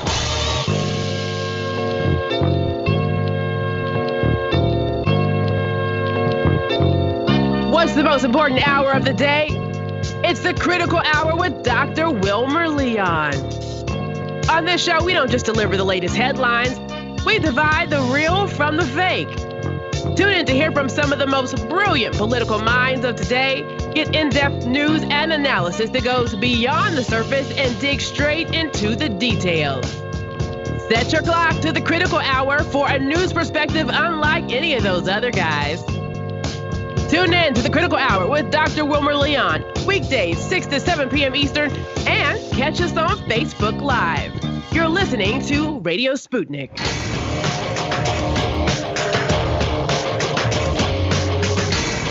Fault Lines. And we are back. You're listening to Fault Lines with Jamarl Thomas and Shane Stranahan. We are joined now by Marshall Auerbach. I'll just do the short bio here. He is a research associate for the Levy Institute at Bard College. Real quick, though, if you want to follow Marshall on Twitter, you can at M. Auerbach. You can spell that M-A-U-E-R-B-A-C-K. Marshall, as we were closing out there, I sort of opened up the conversation, tried to widen this conversation that you'd actually started. You were talking about research and development, R&D, and the potential for a long-term decline in our capacity to engage in those activities as we've gone through this outsourcing and offshoring process. Could you please sort of fill us in a little bit more on what you mean by that, what the implications of that might have been, the sort of causal chain of events that would create that process? It is, as we said, that you have this. It's a long-term process. But the short version is that you've had an increasing amount of people. The economy has become increasingly prone to what I call financialization, where instead of doing real engineering, we do financial engineering, and compensation becomes inextricably linked to stock market performance. So there becomes an incessant focus on increases in share prices and dividend payouts at the expense of long-term business investment, which in turn leads to the decision to relocate factories offshore, even when they're profitable domestically. You take them offshore so that you can fatten up the margins even further. And all of this has created this phenomenon where the country's become an industrial shell. And I was simply saying that it doesn't have to be this way. And in fact, there is some slowly emerging evidence that more and more people in Congress are getting alarmed by this and are starting to change the conversation somewhat, whether it be people like Elizabeth Warren on the left or even Senator Tom Cotton on the right, who's just introduced the American Founders Act to start focusing on domestic production of semiconductors in the United States again. So these are a few straws in the wind. It's going to take a while to reverse this process, but we are certainly suffering from the phenomenon and have done so over the last several decades. That's very interesting. I'll also briefly note, I'll throw it to you, Jamarl, in just a second. In March of 2016, Paul Krugman published his article in the New York Times, A Protectionist Moment. That's the title of the article. I only learned about this recently, but I just want to sort of highlight that as an early example of this pushback against the modern reign of, I'll just briefly label free trade economics. You used the word neoliberal earlier. That pretty much sums up what I mean by that. But again, just this early shelf. Again, interesting to see coming from Paul Krugman, a noted, lauded economist. But anyway, Jamarl, take it away. Well, I was just going to kind of piggyback on that. I know it doesn't necessarily have to be that way, but I think you'd agree with me that it is the way our society operates. And I guess I'm trying to get to this notion of when people are arguing that that there could be something different. How? Like, for example, I think you'd agree with me that political leaders are basically paid tons of cash by people who are advantaged by the policies of our particular system. And in being paid tons of cash, it made trade deals like either NAFTA or the Trans-Pacific Partnership, when Obama didn't care one iota that the public was dramatically against it. He was still pushing for it. These trade deals and whatnot are basically built into that notion or that model of, okay, if we can get rid of trade regulations from around the world that allows us to import these products at basically no value, then us having these trade deals or these agreements with these organizations or with these various countries that allow our workers to work there to cut the costs. If the incentives all go towards that particular model of doing things because that model expropriates the most cash to the top, how do you change that and how do you stop that when pretty much all of these guys in Congress, 90% of the races are won by the side with the most cash, meaning in order for them to even win their race, they have to get cash. So every incentive in the world to some degree goes for them to accept that cash and then to take those favors that are most beneficial to the class that is giving them that cash, which is basically the money tree, or in this case, bringing those jobs or exporting those jobs overseas. The incentives are sick, to put it mildly. How do you fix that? And how do you change that? And is it even possible to change that through quirks of law if this has become an intersection of economics? Yeah, it's a hugely challenging problem, and as you point out, a lot of it goes to the political model, the pay-to-play model. We'd have to start by introducing some degree of public financing back into the political process. You probably have to get rid of gerrymandering so that you have genuinely competitive races again. Independent commissions to do redistricting. Those would be the start. But I agree with you that it's going to be very, very difficult to change, considering that the elites, as you point out, do dominate the whole process, both industrially and politically. And all I can say is that I guess if it gets bad enough and corrosive enough that you have a profound reaction against it, there are signs that is starting to happen in some areas. And, there are hopeful signs that, for example, the rise of a person like Alexandria Ocasio-Cortez and the fact, or Jamarl Bowman, and you're starting to see, a lot of the old dinosaurs in Congress being primaried and more and more grassroots organizations starting to counteract the process you described, but it will take a long time. And you also hope that we eventually have political leaders who understand, as FDR did in the 1930s, that you got to give a little bit more of the pie if you want the pie to survive at all, if you don't want it to be completely destroyed. And certain enlightened business leaders like Bernard Baruch who recognized that at the time, but it's going to take a lot more to come to that kind of an understanding, or we're going to head to much more difficult times in the future. One of these longer-term issues, maybe we can turn to this, actually. There's a foreign policy element to this. Brought up the idea of a reserve currency, the USD being the world reserve currency. This ties in with this issue that it seems like we're talking about economic policy. Economists have long been seen as a sort of weird mixture of political and sort of scientific agents. They're obviously academic economists who do pure work. And then there's also this element to which, of course, economics is very important to the political policies any nation engages in. It seems like internationally we're bound up. Our system, the status quo that we're talking about, and that we're talking about potentially changing, is bound up in these international entanglements. It has to do with the reserve currency, has to do with the debt we've taken on and the ownership of that debt. So maybe a thorny issue, but it's one I think we're trying to understand a bit better. Could you shed some light on that? What it would take to change and improve the economic system at home? How that would relate to our engagements abroad? Yeah, I don't know if the dollar per se is a real problem. We had lots of similar problems, the massive depressions under a gold standard system when the dollar wasn't a reserve currency. But the problem is something you on these trade agreements is something you pointed to before. That there's a very, very good new book out on trade by Michael Pettis and Matthew Klein, which discusses trade is fundamentally a distributional issue. It's not really necessarily enhancing of overall economic welfare. It enhances the overall welfare of a certain group of people. So, and you see that in the biases that are embodied in the trade agreements. So, we talk about industrialized harmonization. We talk about protection of IP. We never talk about the harmonization of tax systems. We never talk about harmonization of environmental standards or working wages, for example. Those aren't the sort of things that are embedded in trade treaties. So so there's nothing neutral about it. We've certainly gone well beyond just free trading goods through agreements which mandate that services are done in a particular way, which just happens to favor the dominant parties. And all of those have to change. And I think that's what the reaction was on the TPP. It wasn't necessarily a free trade deal as such. We stopped doing free trading goods a long time ago. And I think, as I said before, there is a reaction that's starting to happen against that. Interestingly enough, a lot of that's coming from the right.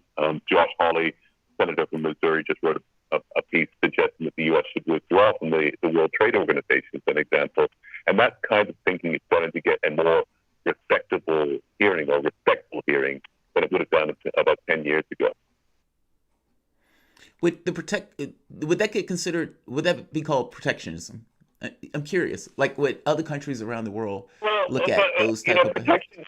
We used to have protection. Yeah, it would be. I mean, but look. Wait. By the way, that's not a negative for me. That's not a negative for me. I'm not saying it in those terms. For example, like I would say that. Look, we have various other policies and standards and criteria that we use in conducting when we do legislation. I'll give you a very, very simple example. Immigration is a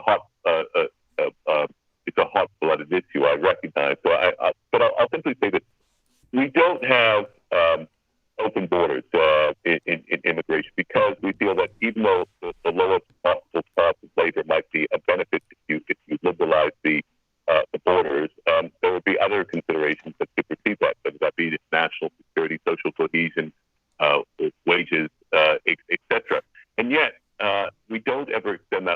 to trade. We simply say, well, it's just important that we get the cheapest possible, lowest cost, flat screen TV, no matter where it's made, even if it decimates wide swaths of the American economy. So, and we level, and if you question that in any way, you're labeled a protectionist. So that doesn't really address the issue. The point is, we have many other criteria that we use to address a host of policies, and I think we've got to widen the conversation a little bit. No, I agree with you.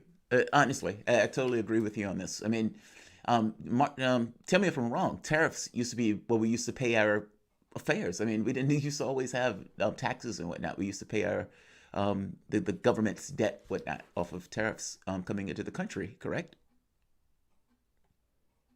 Yeah, that's true. I mean, I'm less worried about the debt and deficits per se. I'm more interested in trying to generate high quality jobs and fuller employment. So, I think the deficit issue, at least as far as public debt goes, is really an overstated threat. But I do feel that this hollowing out is a problem, and I do think that the type of system that we have right now is a real represents a real fundamental danger, because it's characterized by a huge divide. You've got a minority in Wisconsin in a diminishing set of safe career paths or sufficient wealth not to bother about anybody else, and a majority who are now living in persistent anxiety over the cost of health, housing, education, the quality of public services. The middle class is being decimated, and I think that's a real problem. We have about 2 minutes. How would you get us out of this? If you had the presidency here, and if you were in the administration with Trump, what would you whisper to him as a way of trying to, the initial steps of trying to pull us out of this morass that we find ourselves into? One thing I would start doing is considering public works programs, but also mandating that a substantial amount of that be characterized by local content requirements, so that the stuff is made at home and you don't have a public works project in the entire world. The problem we have right now is that if we decide, for example, to build bullet trains to replace some of the existing rail stock, we don't actually make these at home anymore. So you've got to transition. I'd probably any thing dealing with the ecological challenges we face. I'd want to make that into a large, incorporate that into the program. That's another thing that I think would be very, very important. And I also think that we need to move to a single-payer healthcare system. Absolutely. We are joined with Marshall Arbach. Well, where can they find your work, Marshall? Well, you could find it on American Compass. You could also find it at Alternate, The Nation, The American Conservative. I usually tweet about it on Twitter. If you say my hashtag handle, it's Mauerback. So there's a whole bunch of people, places that run my stuff right now. Those are a few. Very cool. You've been hearing listen to Marshall Arbach, market analyst and writer for the Independent Media Institute, research associate for the Levy Institute at Bard College, and member of AmericanCompass.org. Marshall, thank you again for joining us. We will be back in a moment. You're listening to Top Fault Lines with Thomas Stranahan.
Listening to Radio Sputnik,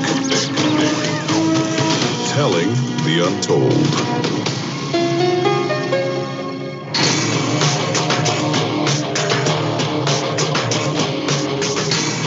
Fault lines. Live from the divided states of America, it is time for another hour of the most disruptive show in American politics. In the Independent Corner, I am investigative radio show host Shane Stranahan. And in the left corner, I am the indefatigable, ever vigilant, the last man on the wall with Shane Stranahan himself, your political analyst, Jamarl Thomas. I'm very glad we're on that wall together. All right. Right. This is Fault Lines with Thomas and Stranahan. All right, we're getting back into the headlines here. Let's go over these real quick. The Trump CDC scuffle yesterday. So early on Wednesday, President Trump tweeted out a harsh rebuke of the Centers for Disease Control and Prevention's guidelines on school reopenings. He specifically criticized the, quote, very tough and expensive guidelines, end quote. That's how he put it. Those guidelines would include mandatory masks, social distancing, and potentially scheduled bathroom breaks, so alternating scheduled bathroom breaks. A few hours after he tweeted this out, Vice President Mike Pence said the CDC would issue new guidance on reopening schools next week. CDC Director Robert Redfield said to remember that, quote, it's guidance, it's not requirements, end quote. Our next story, the Supreme Court's term is coming to a close today. A particular note on their agenda, they're expected to rule on two cases involving President Trump's financial records and whether his tax returns should be made available to the public while he's the president. These two cases are coming from Congress and a New York City prosecutor, Cyrus Vance Jr. Former United States Army Lieutenant Colonel and the former director for European Affairs for the United States National Security Council, Alexander Vindman, retired yesterday. This follows his testimony in Trump's impeachment trial. His lawyers cited bullying and intimidation from Trump as the reasons for his resignation. A judge in the United Kingdom ruled against Christopher Steele and in favor of the owners of Alpha Bank, Mikhail Friedman and Peter Avon. This is not a defamation case, as we were talking about. It started as a defamation case in March, then turned into a sort of information security case. Basically, again, knocking another column out of the debunked report now known as the Steele Dossier. I'll also just briefly note there has been, I double-checked while we were talking with Alexander Mercouris about this. You can listen in on that at 8:15. I double-checked. The New York Times has still not published anything in the last week containing Christopher Steele's name. Just if you do a search in the last week, Christopher Steele, there's nothing there. So again, the newspaper of record in the United States is refusing to cover this despite its significance in the context of the Russiagate story. Our next story, United States Attorney General William Barr has said Roger Stone's prison sentence was appropriate. The prosecution was, quote-unquote, righteous, and the sentence itself was, quote-unquote, fair. Stone was convicted of obstruction and lying to Congress, a little bit over 4 years in jail, before sentencing. Several DOJ prosecutors who recommended that Stone serve 7 to 9 years resigned after Barr said their recommended sentence was too long. Former attorney for the Southern District of New York, Jeffrey Berman, is scheduled to be interviewed privately today at noon Eastern by the House Judiciary Committee on the circumstances of his firing. Berman was fired last month in a confusing 2-day-long series of events in which he said on Twitter that although it had been publicly announced he would resign, he hadn't been personally notified. The next day, however, he resigned again. He'll be talking about that at noon Eastern with the House Judiciary Committee today, albeit in private. Another story breaking this morning, the mayor of South Korean capital Seoul, Park Won-soon, was reported missing today, after leaving a verbal message with his daughter that she described as sounding like a will. Sputnik News, again, we work for Sputnik Radio Sputnik. Sputnik News is reporting that he has been found dead. Another story, China's Foreign Minister Wang Yi has said there are people in the United States trying to turn China into an enemy. Addressing a forum on U.S.-China relations, he said the two countries face their most serious challenge since modern diplomatic relations were established 40 years ago in 1979. Also expressed a hope that the U.S. can, quote, build a more objective and calm understanding of China and formulate a more rational and pragmatic China policy, end quote. I'll just briefly note, we've talked about this recently. This comes after the United States Trade Secretary Peter Navarro literally accused China of sending hundreds of thousands of people over to the U.S. to intentionally infect us with the coronavirus. Pretty wild accusations. And then when he was pressed for whether he actually meant them, he sort of dallied about the point. You know, he kind of doubled down without saying basically something that would make him sound absolutely silly, that yes, he did actually believe this had happened. Regardless, though, we can come back to that later maybe. In another story, Australia has set up plans, and this is related, to give safe haven to thousands of students and workers in Hong Kong who are already in Australia. He said he also wants to encourage businesses in Hong Kong to relocate to Australia. This, of course, follows the passing in Beijing of a controversial new security law in Hong Kong that many, including myself, would say impedes the rights of citizens in Hong Kong to free expression. However, China's embassy in the Australian capital, Canberra, accused Australia of violating international law. Some Florida residents are suing to try to restrict next month's RNC conference in Jacksonville, Florida, claiming it would be a nuisance to the health and welfare of that city. They referenced Trump's June tweets on not wanting social distancing when he's officially nominated. The residents are suing for the event to be capped at 2,500 people with mandatory masks and police enforcement of social distancing. Florida health authorities have reported in Jacksonville 10,000 new cases and over 600 new cases in the city in the last 24 hours. That's 10,000 total cases and over 600 in the last 24 hours. Again, big numbers there. Also in Florida, Major League Soccer started its season last night in Orlando in a stadium at Walt Disney World. There were no fans present. The only team not to attend was FC Dallas due to the high number of positive coronavirus tests in that club.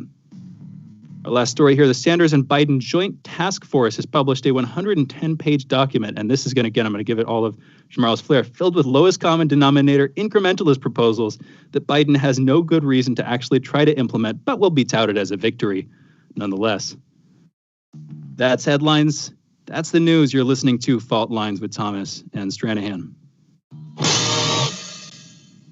Oh man, interesting stuff today. Yeah, the mayor of South Korea's capital. Also, actually, you know what? Let's turn to this. You have a news story here about the CDC.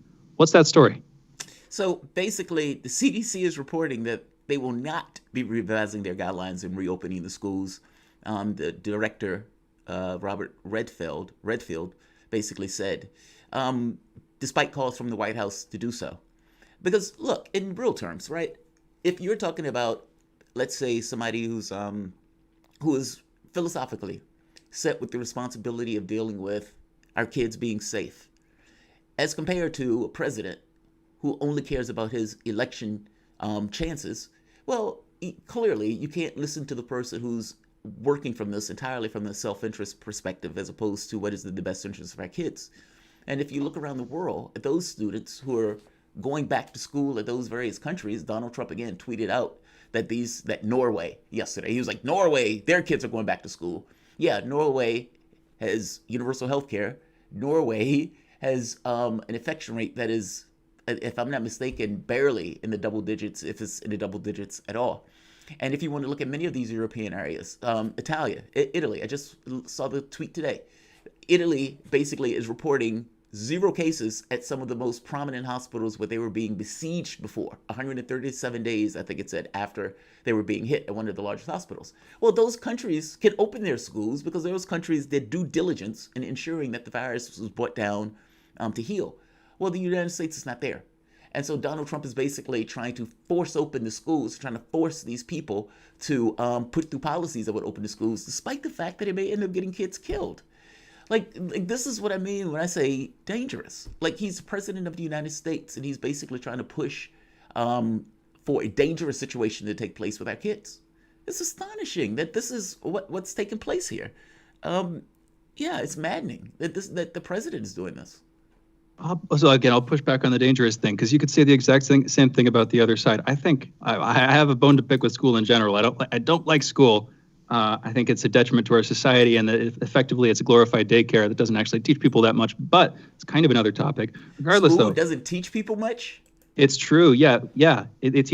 Generally, school tries to teach people things from textbooks that are irrelevant to them at that stage of their lives. If they were to learn it later on in life, they probably retain much of it. But as it is, garbage in, garbage out. I mean, if schools trained people to like interrogate their own minds, if schools brought people up in conditions where their curiosity was inspiring instead of inculcated into them, which you can't really do with curiosity, that's a failure. That's my opinion. Maybe we can talk about that. But there is also this thing about danger. I mean, a lot of people on the other side, quote unquote, whatever the other side actually means, a lot of people who've pushed back against this online, as far as I can tell, they've given some good reasons for pushing back against it. It's not good for kids psychologically to be isolated. It's not good for kids physically to be kept indoors for long periods of time and to not be able to hang out and play with other kids. Additionally, if we're going to talk about the danger, most of the danger would come to their families. Most of the or the teachers in schools. It's not going to come for the kids themselves, as far as I can tell, because again, they're the demographic that's least likely to be affected by the coronavirus. The danger is for the adults, and that's a legitimate conversation to be had. But just a quick thing there. But again, if we're going to be throwing around the word dangerous, like psychologically, there's a pretty good argument to be made. And again, it's an argument that takes place within this nuanced conversation, but there is an argument to be made that it's really not good for kids to be kept at home alone all the time when that's not something they should, they want that should happen with them. What's your take, though, Jamarl? Look, I have been put into the hospital where for 40 days I wasn't allowed to eat and being in ICU. Now, you could say that it is dangerous to the person to not eat for 40 days. You can say it is not necessarily great for the person's sanity to have to go through illness at that level where that person thinks they're going to die. There are all sorts of things that you have to deal with in life that is not necessarily the greatest thing in the world. You set your priorities. And if the priority is we want to keep the kids safe from dying from a disease, then that's the priority. I don't necessarily think, and I don't buy the argument, that between potentially getting infected with a virus that the United States is at this point at the epicenter of, versus putting kids in school, well, it's an easy choice. But again, it's not the kids who are endangered here. But we don't know that. I mean, that's just kind of the thing, right? Like beforehand, they weren't even making the argument that the disease was airborne. Science evolves. And but there have been like a handful literally of total deaths as far as I've seen it. And from what I can tell, the vast majority of those among kids under the age of 18 have been older kids. So even then, though, like the mortality rates, the rates of people expressing symptoms from this, actually contracting COVID-19 or expressing the disease COVID-19 as opposed to contracting the novel coronavirus, it's super low among kids. So if we're going to have that argument, I think we should put that into context. It may be super low, but it's like less than the flu low because those kids are now off, meaning they're not in a situation where they're basically going to be packed together in a small environment where the social distancing seems little to not impossible, at least thinking back to my schools. And putting those kids in that situation. I mean, we're looking at this and saying, hey, it's super low, but it's super low because those kids haven't been necessarily in a situation where it would be super high. I guess I'm saying, is it possible? To any degree, that's possible. To have it's school possible, but in a way. But that's not the thing. Is it possible to have school in a way that doesn't have those kids in the classroom specifically? I think the answer is yes. Is it possible, and would I mind so much if we got the virus numbers down to then say, okay, look, the virus numbers are down at this point, let's bring the kids. No issue. But I am making the case that between those kids going to school in a situation that may be hazardous for their health versus those kids not, I would prefer they not and find other ways around it. To me, it's a straightforward choice. Now, you can say I'm biased because of my medical history going back to, for so long, and I've just gotten accustomed to dealing with it. That's a fair point. But I honestly have qualms with this notion of shoveling kids back in for what is becoming a political football at this point.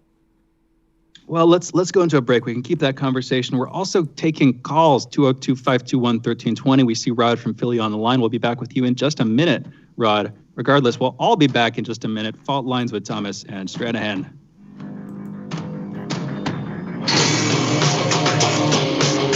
Fault Lines. 24 hours a day, 7 days a week. We give you the most essential information out there. Radio Sputnik, telling the untold. Tune in to Loud and Clear with Brian Becker for the latest news, commentary, and political analysis. What's really behind the political and social crisis gripping the United States and the world? If you're tired of a superficial and shallow reporting for the mainstream media, here's your alternative. Forget the spoon-fed sound bites from pundits who know so little about so much. We deal with real issues.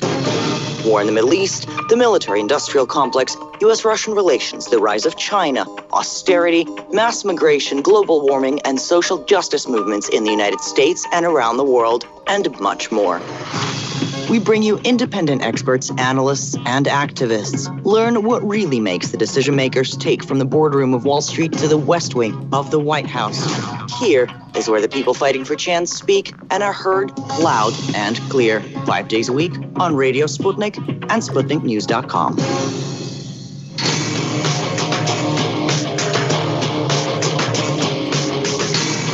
Fault Lines. And we are back again. You're listening to Fault Lines with Thomas and Stranahan. We're taking calls this segment. You can call in. 202-521-1320 is the number to call. 202-521-1320. Again, taking calls this segment. We have Rod from Philly on the line. It's been a little bit since we've heard from you, Rod. I hope you're doing well. What's on your mind? Hey, thanks, guys. Yeah, I'm doing well. I hope you guys are doing well on the show.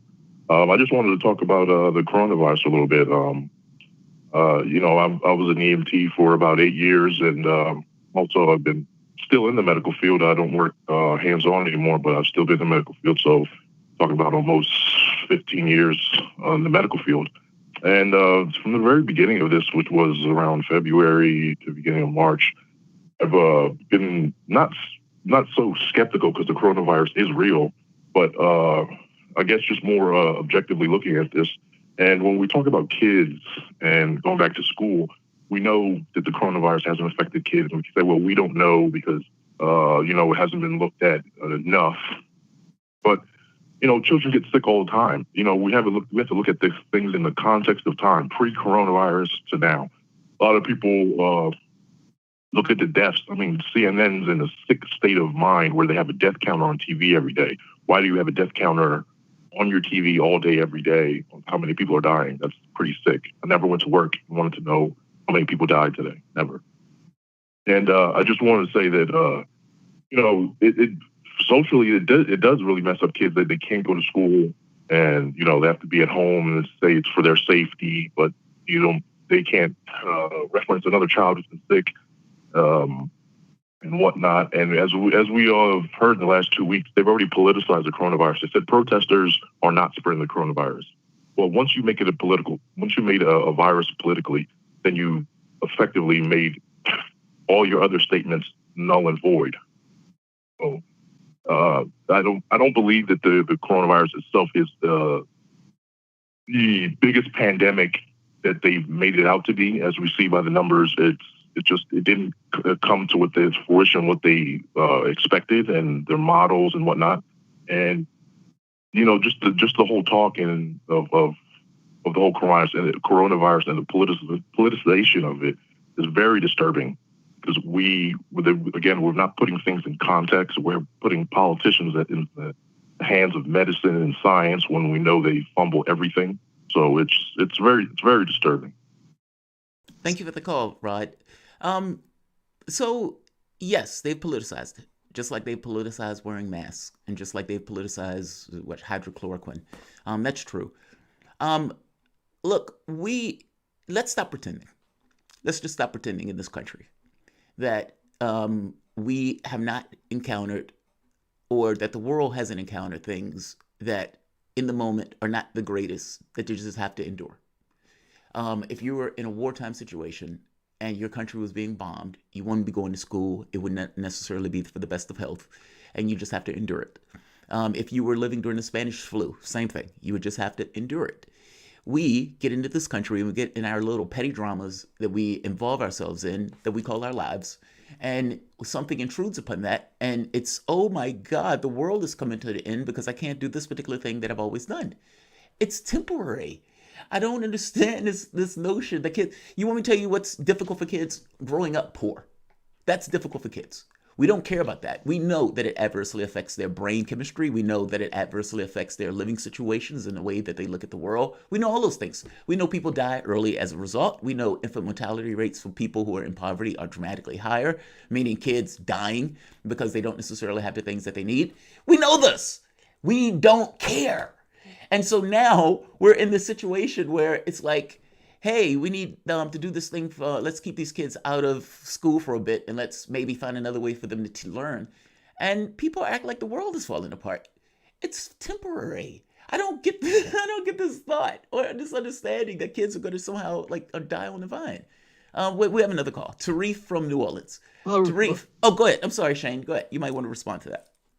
I'll make it real quick because we have Tarif and then we've got Centurion. We've got a few callers, and I want to make sure we have time to get to him. But it might be temporary, but I mean, you were talking about being isolated for 40 days, or pardon me, for not being fed for 40 days, for being isolated for extended periods of time. That sounds traumatic. The problem is, as far as I can see it, we're mandating that on a countrywide basis. So we're mandating, if there's some trauma in isolation, we're saying that every child has to go through that, maybe mild, but still has to go through that experience. But I'm not arguing that that's trauma. I think that's the difference. I'm basically arguing that there are times in life where we, just as people, have to deal with things that we don't necessarily like.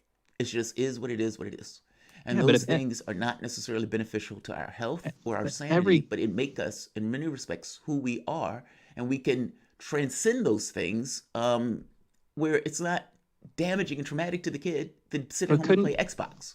Can't you say the same thing about poverty? I mean, you were just talking about the problems from poverty. This is like, these exist along a continuum, like these issues where the problems that we're inflicting, the problems that we're not solving, et cetera. This is a big issue. I'm just saying, like, it's not all on one side or the other. But if we're going to have a cost-benefit analysis as a society about what we should be doing, we need to put the numbers in both of the columns.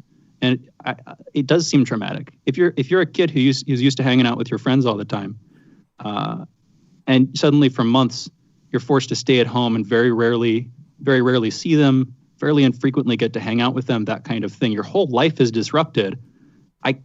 That seems traumatic. Again, I'm not going to say it's like PTSD trauma, but at least mildly, that seems like that's going to perturb your mental state. That if we do it on a nationwide basis, it's going to have impacts. Kids. But why are you saying that? Shane. As somebody who's been lonely in the past, they have the ability to see their friends on the computer. They have the ability to see their friends on videos. That's not enough. As somebody who grew up playing Xbox and hanging out on my computer, that's not enough, man. I mean, there's like a generational crisis of people who are growing up online, not with enough time with each other. Just so I'm clear, legitimate. Let's make it very plain. You are saying that kids not having the ability to interact for a couple of months, 2 or 3 months in person, because you admit they have Skype, they have internet, they have YouTube, they have video games, they have all of these things, but not being able to basically interact without wearing a mask in person, that this is somehow traumatic. We're using the word traumatic for a few months. Yes, I'm totally making that case. Again, I'm using the word traumatic. Shane, I don't know whether let me ask you this. What are you using and what is your metrics to come away with the assessment that kids not being able to interact for a few months is a traumatic occurrence? Well, you spoke from personal experience. I can speak from mine too. I have undergone months of depression at former points in my life where I was hanging out at home. It was both caused by and causing my lack of connection with my peers, all this stuff. Again, we're mandating this kind of thing on a countrywide basis. Digital devices can't be the pure surrogate for interpersonal contact. It seems I could too colloquially, man, I could come back at you with just as much emotional conviction about the fact that you don't see that this would cause emotional damage, that a lot of people wouldn't like this, and that the fact that this is ongoing on a month-by-month basis means that that's going to mean something for them. It's going to affect their view of life. It's going to affect their emotional state. And if you go on that, again, if you continue with that for months, that will affect them. I don't see how that's up in the air either. And you've been irreparably damaged by that. Yeah. Yes. I've had to take a long time to recover from it. And if you're isolated from your peers for an extended period of time, it's hard. It can be hard to bring those relationships back up to speed. Yes. Again, I'm not saying PTSD trauma, but we should put this stuff into context. Yeah, yes. We're an incredibly social species. We're an incredibly social species. We're the most social species on Earth, as far as I can tell, by far, just if you look at the extent of our global civilization. It doesn't make any sense to me that if you restrict people from seeing each other for months and push all their contact with their friends through this little screen, this little series of screens that we use called computers, that's not going to affect their psychology. Make that case for me. But again, maybe we should go to the calls. Because when I look at it, and I look at the comparison and what's at stake versus what's not at stake, I don't find it to be traumatic at all. I find it to be one of those things that, yeah, they may not like it. Yes, they don't particularly like it. But we need to, words have meanings. And if we're going to say trauma, and I'm thinking, like you said, it's not post-traumatic stress disorder trauma, but I don't know what the word means in the context of a group of kids who just can't hang out. I just don't see it. And I definitely don't see it as in 10, 15 years, it's going to be like, oh God, I was somehow aggrieved by not being able to hang out for a few months. I don't see it. I don't see it at all. I mean, I've been through we're talking about this.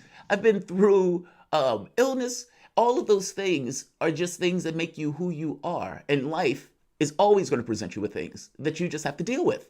It's not necessarily that we love it. It's just part and parcel to life. And again, I bring this thing back to poverty where nobody cares. Like, you know, your country never cared about it.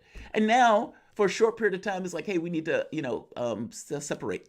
And people are losing it. But fair enough. We agree to disagree on this. I understand we can continue this some other time. Yeah, we should get to the callers. We do have another caller. So let's go to Tarif in New Orleans. Tarif, what's going on? I got one question and two comments. Well, the CDC had reissued guidelines for school opening. I saw an article on it. The remote learning thing is with Cuomo, Governor Cuomo, and that I think it's Smith was talking about remote learning and what that's going to do. That's going to destroy the teaching unit. And that's going to go from one teacher teaching students online for one teaching thousands of students online. And that's going to destroy the logistics with the school system. That's destroy the maintenance crews and all that. Tarif, real quick, also, before you go to your other comment, I'm curious on this. If horse and buggies, could you make the argument that, and by the way, I agree with you with the teachers union thing, and I agree that I think schools are important. So this is devil's advocate. Would you stop horse and buggies or the elevator guys from being thrown out of work and hold back the night in regards to technological development if that means saving jobs of elevator workers and horse and buggy drivers? Wait a minute. I gotta explain this. Okay, you're saying that, but what I'm saying is this. Once these different jobs started being cut up, you're talking about maintenance, schools, bus drivers, and you go to robotics, right? For all types of things. What's going to happen, your people like Jeff Bezos going to have less overhead, less people on the salary.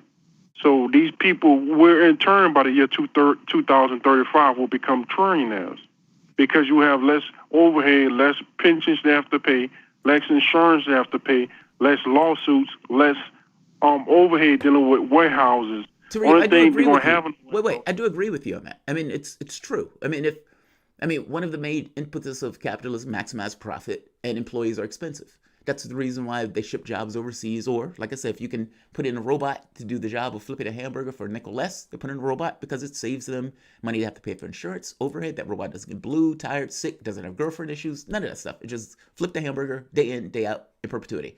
Same thing with warehouses. If they can make warehouses where they don't need employees, they would do so. Despite the fact that those warehouse workers now don't have the ability to pay for the items that they were producing prior. I mean, so it's a problem. They stabbed themselves in the shins in order to try to make an additional extra profit, when rationally, over longer term, it actually hurts them and it hurts the country itself. So I agree with you. But I'm asking you something slightly different. If indeed elevator workers, or for that matter, horse and buggy workers, the moment that you come out and you find that there's a new technology, should the government get involved in order to stop those technologies in order to allow horse and buggy workers or elevator workers to keep their jobs?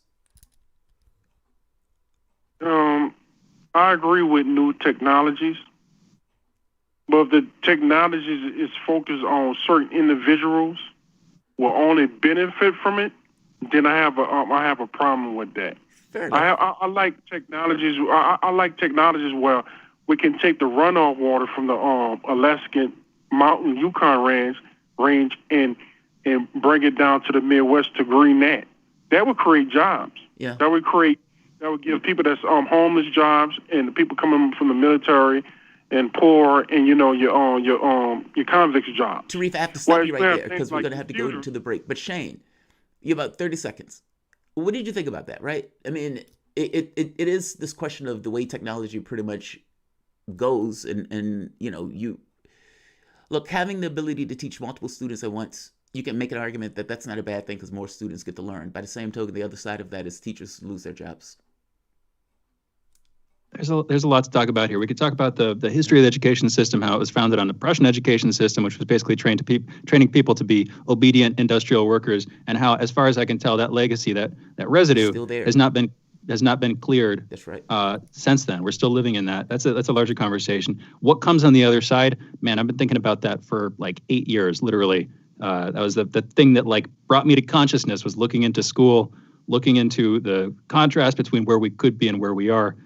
big problems with institutions. Regardless, though, that's probably a little bit over 30 seconds. We're going to have to go into a break. We're going to be joined in this next segment by Kim Iverson. I also see Santarian on the line. We'll get you in, Santarian. It's been a while. Hope you're doing well. Regardless, I shouldn't be saying that word so much. We'll be back in just a minute. You're listening to Fault Lines with Thomas and Stranahan.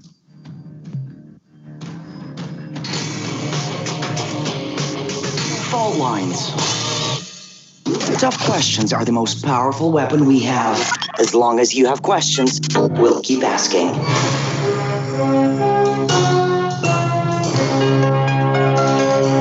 Radio Sputnik. Telling the untold. Deshaun, what do you want to talk about today? Well, Bob, that's easy. I want to talk about the need to stop the development of self-driving cars. Again, Sean, you're driving me nuts. I think the self-driving car thing's already out of the gate. No. It's never too late. See, now the leading experts in the field, just pick one, whichever one, leading experts have repeatedly warned us about the dangers of artificial intelligence. Look, I'm telling you, man, we have to stop the robots by any means necessary. I see what you did there.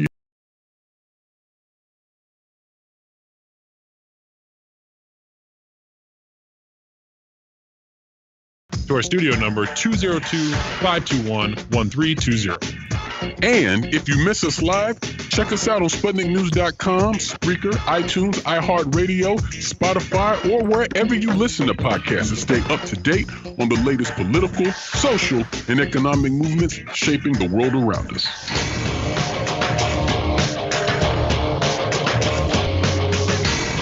Fault lines. And we are back. For those who are listening who don't know what they're listening to, we are Fault Lines with Thomas and Stranahan. I'm Shane Stranahan, my co-host, Jamarl Thomas. Been having a conversation, actually a series of interesting conversations, most recently talking about education, schooling, problems, the benefits, specifically during the coronavirus. But you know what? We've got a caller. We also have a guest. Let's go to the caller real quick. Santarian from Missouri. You're on the line. What's on your mind? I work for one of the big school districts in the Kansas City metro area. They're letting the kids come back and play outside, football, soccer, whatever you have. And they are getting sick. They're making the teachers sick. They are trying to put it out in the public. But I'm going to say that this is the beginning of the end of these buildings. And I'm 52 years old. I've been doing building maintenance for 35 years. And this is the beginning of the end for these buildings. I also want you to talk about later that you've talked about the partial immunity for police that they have in certain situations. We also need to address the total immunity of judges and prosecutors. That needs to stop. That's where you have these men that have been in prison for 20, 30, 40 years, and then evidence proves through DNA that they're not guilty. They're brought back to court, and the judges and prosecutors, if they're still there, not on their pension, say, oh, we're sorry, here's a couple of $1 million. We have to address the judges and prosecutors' total immunity. That needs to change. That's a very, very good point. I want to real quick, Santarian, if you're still there, as somebody who's been in the school system for a while now, what's your opinion on the idea that the schools wouldn't come back, that this would be the end of this system? This is the beginning of the end of this system. There's no way these kids, especially in these big schools, or when they come out in passing class, they're front to back, shoulder to shoulder throughout the whole building because there's so many kids, especially in middle school and high school. There's just no way. The bathroom situation, they're going to have to try to turn in ultraviolet lights. They're trying to put in plastic tunnels so they can't go and actually have physical contact with the teachers or student council. And a lot of the teachers are older. They have a lot of health problems. They're going to get sick, and they don't have the ranks to fill the teachers back up.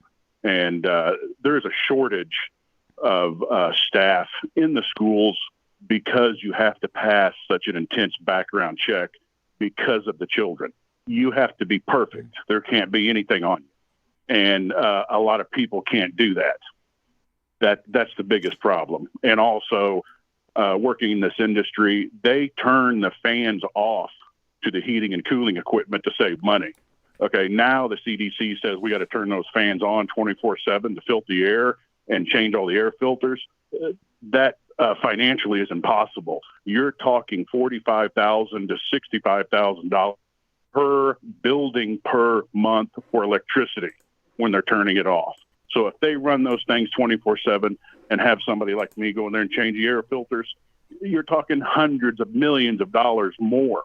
And you're not talking about the UV lights they want to put in the bathroom that's come on and off when a kid goes in the bathroom, or the plastic little hallways they're going to make so they don't have physical contact with people, and turning the kitchens off because they have no more buffets.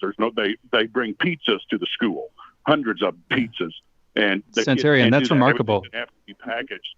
Man, thank you for the call. Thank you. Those are vivid details. Glad to know about that. I don't mean to cut you off, but we have a guest, and I want to make sure that she does not get left out. But again, thank you, Centurion from Missouri, for the call. Absolutely. We're joined now by Kim Iverson. She is an independent journalist. She's also the host of the Kim Iverson Show on YouTube. Kim, how are you doing this morning? Hi, guys. I'm good. Thanks for having me.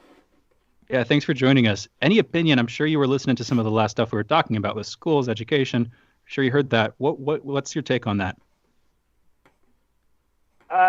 In regards to, I mean, I caught the tail end of it when I was patched in, but in regards to opening schools back up, is that what you're referring to? Yeah, exactly. Yeah, reopening. Virus. Yeah. Yep. Yeah. Look, the science is showing that the kids are not as affected by the coronavirus. They're also not seeming to be able to spread it as much as other adults. They don't seem to be the super spreaders in the group.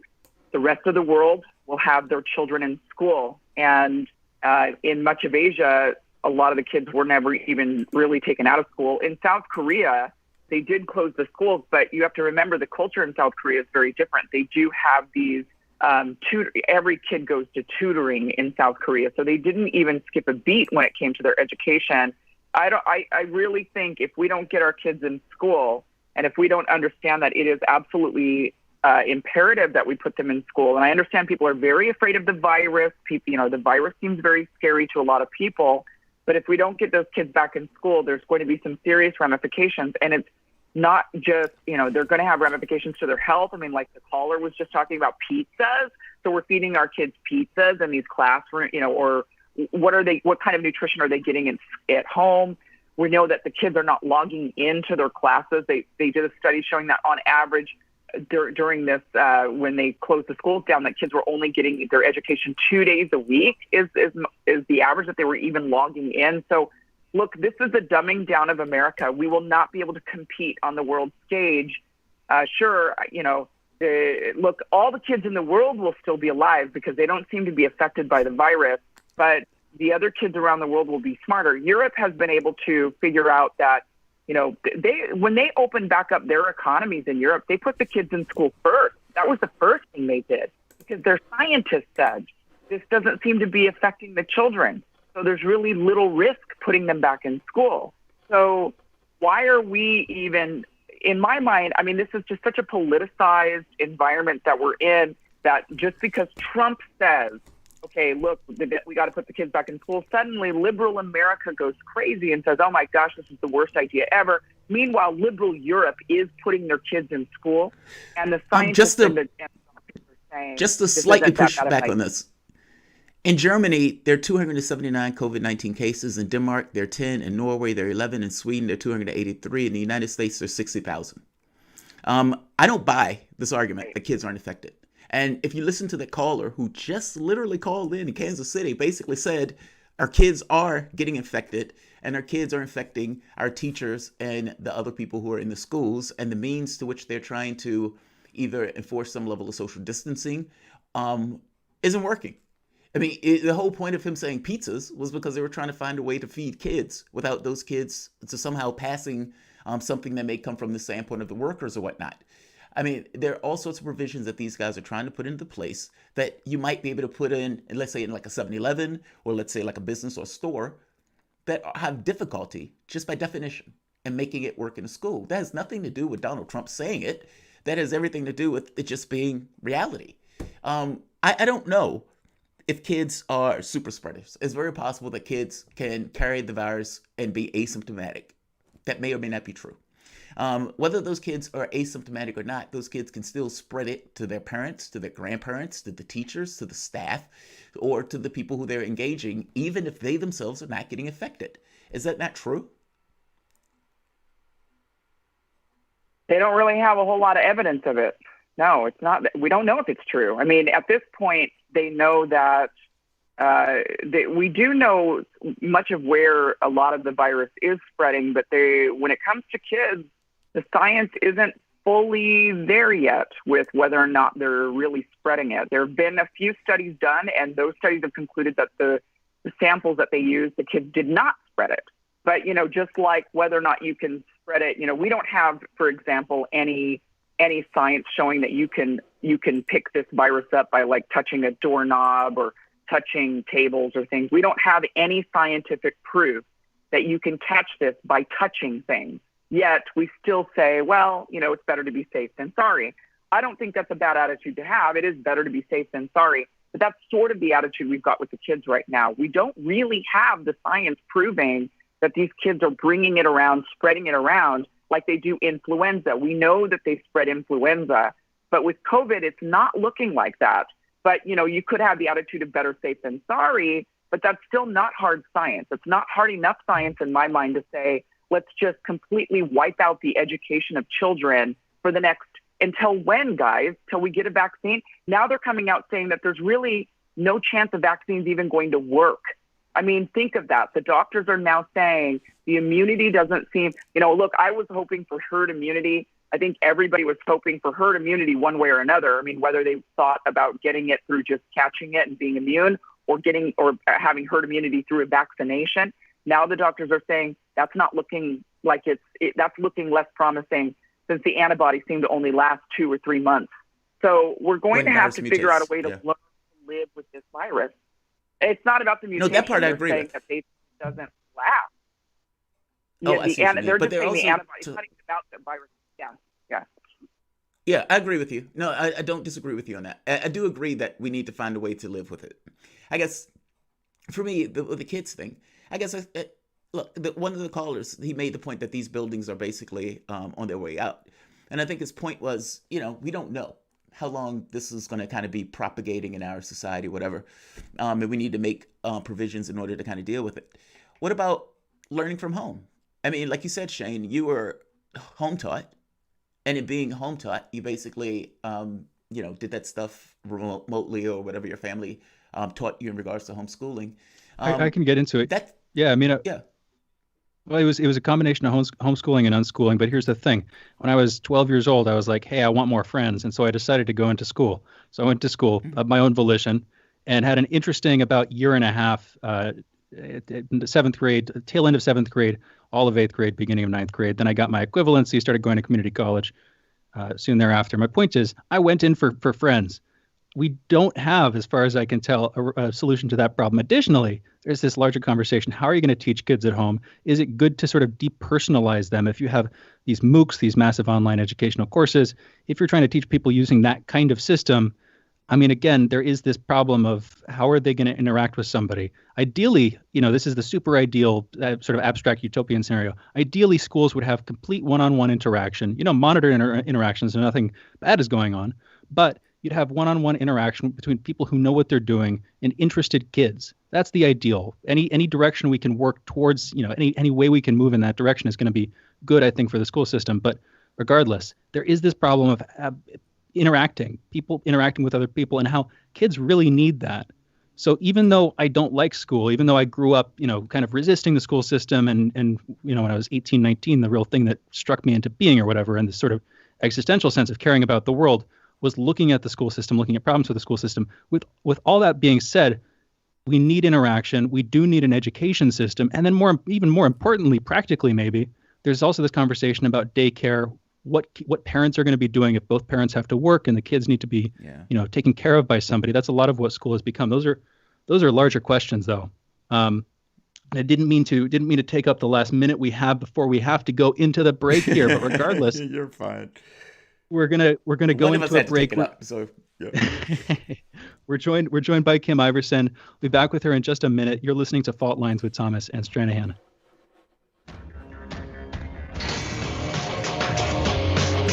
Fault lines. By Any Means Necessary is your guide to the movement and efforts shaping the world around us, from mass incarceration. No longer am I interested in or concerned with prison reform. I am interested only in the eradication of prisons. To the battle between police and water protectors. It was a pretty punishing disregard for the sanctity of human life, that unleashing water cannons on peaceful, prayerful water protectors. From efforts to protect the environment. The climate movement is ready to, with plenty of opposition research and force and strength, along with, the right of both science and morality, to fight them on this. To the movement for Black Lives. When I first saw the Michael Brown video, when I saw that it clearly contradicted the narrative put forth by the Ferguson Police Department and by police supporters in general, 3 words came to mind: color me shocked. Stay tuned to By Any Means Necessary, 5 days a week here on Radio Sputnik.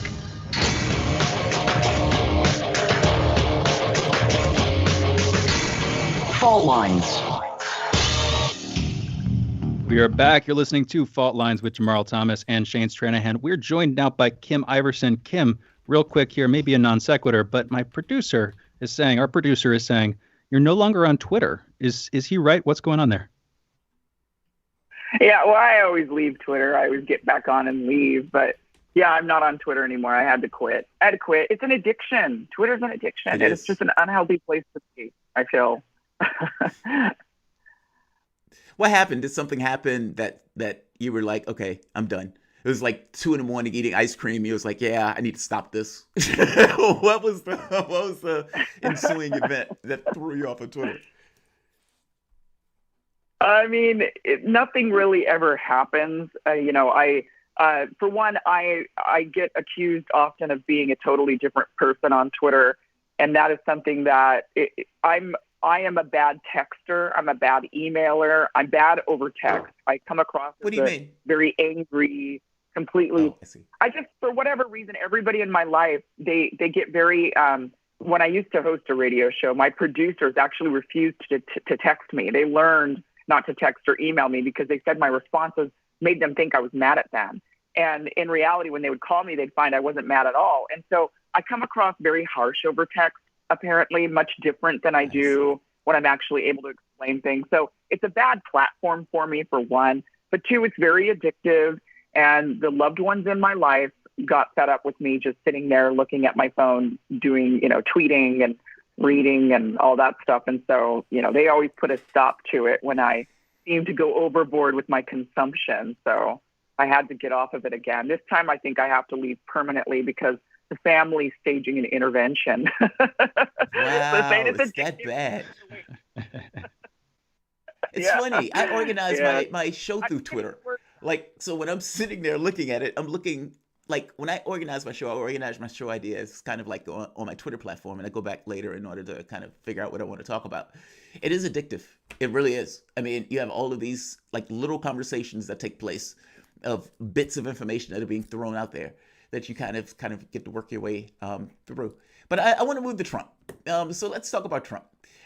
This story that has come out, a poll recently was released, I think it was yesterday or the day before, that the majority of Americans believe the Trump story, that the Russians basically were paying off the Taliban to kill American soldiers.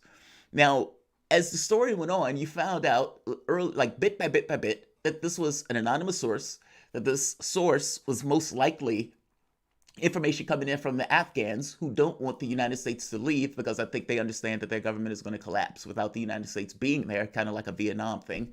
And so they leaked this stuff into the population with the media having no remembering of anything that took place before with all of those things that ended up being wrong, but always burning themselves on or stepping on that same rake like Satchel Bob. Well, the media runs with it. And then slowly but surely that story get put on further and further back in the pages of the New York Times as it becomes more and more dubious. Our population is weird in this way, and they are so susceptible to a certain degree of propaganda. Is this story going to be the thing that people get humiliated for supporting in a similar way that some of these people got humiliated for backing every story that came along with the Russiagate angle?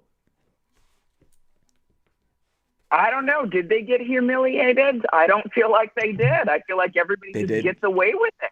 I mean, they can just continue to talk about this and propagate this Russiagate over and over and over again, and nobody's held accountable. Nobody goes back and fact checks. You know, we always see these fact checkers on Donald Trump, right? There's these fact checkers.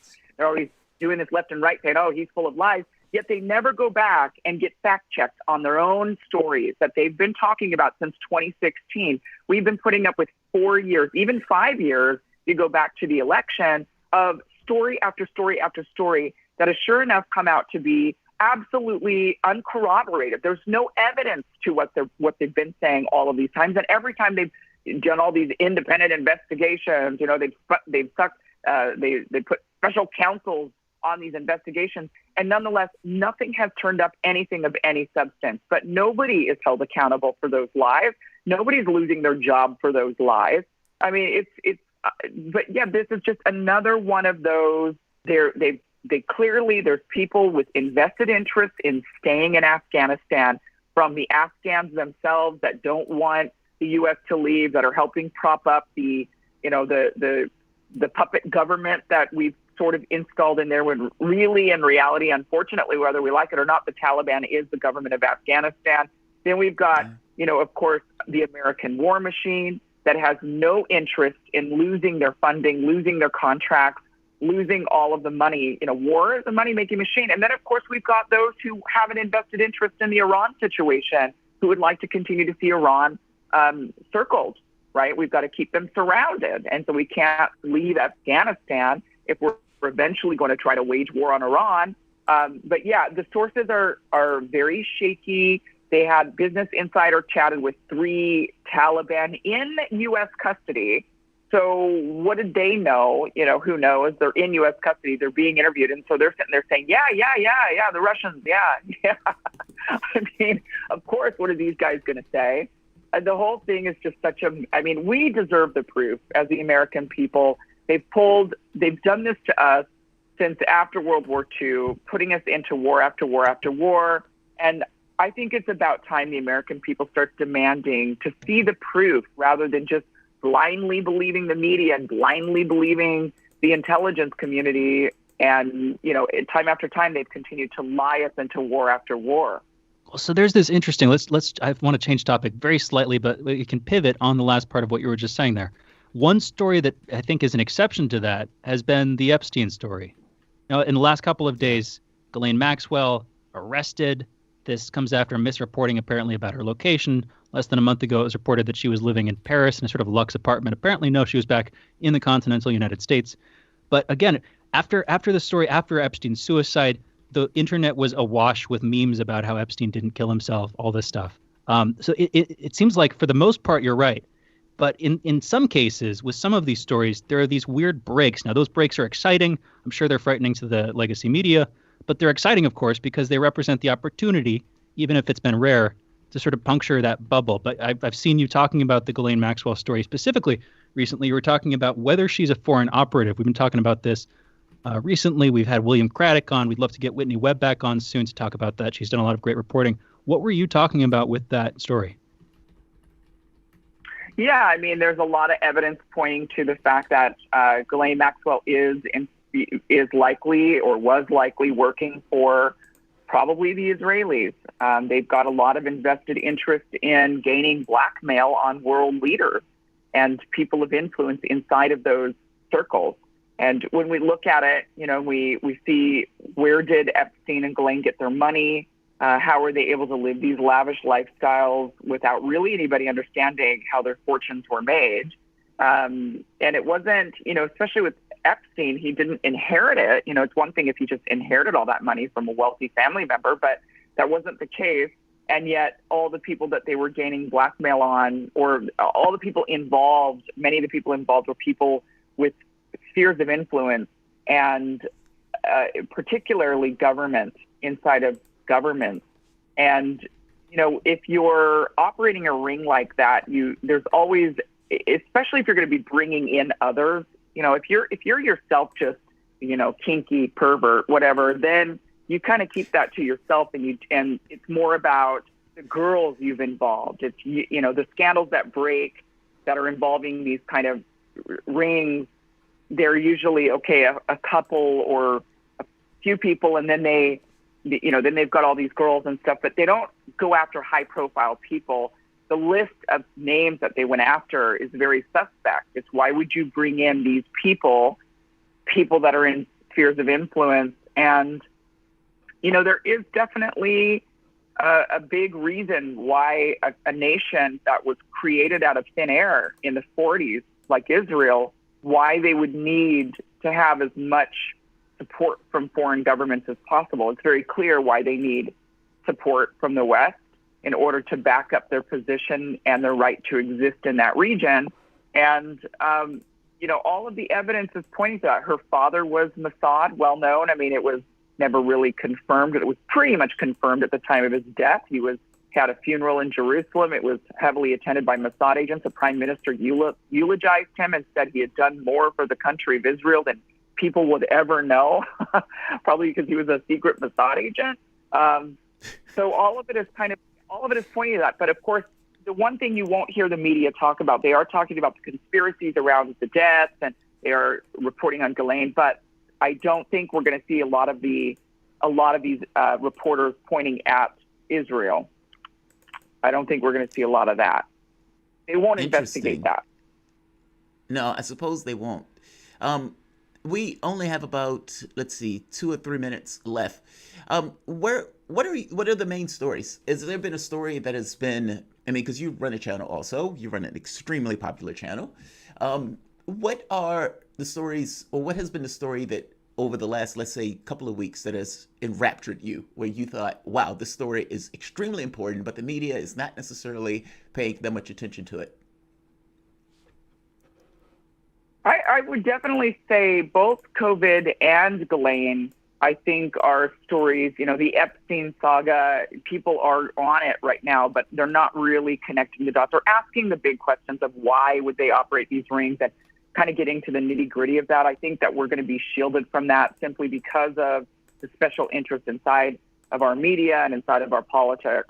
And the same thing with COVID. I think that's, the science, I feel like, is heavily being ignored by, I'm really shocked actually by the American left wing, which, I myself identify as on the left, but I'm really shocked by the amount of science that's just not being, that they're just glossing over the science, not caring about the science. If it doesn't fit the narrative of Donald Trump bad at all costs, then, that to me, I notice that's what the public seems to want to consume a lot of.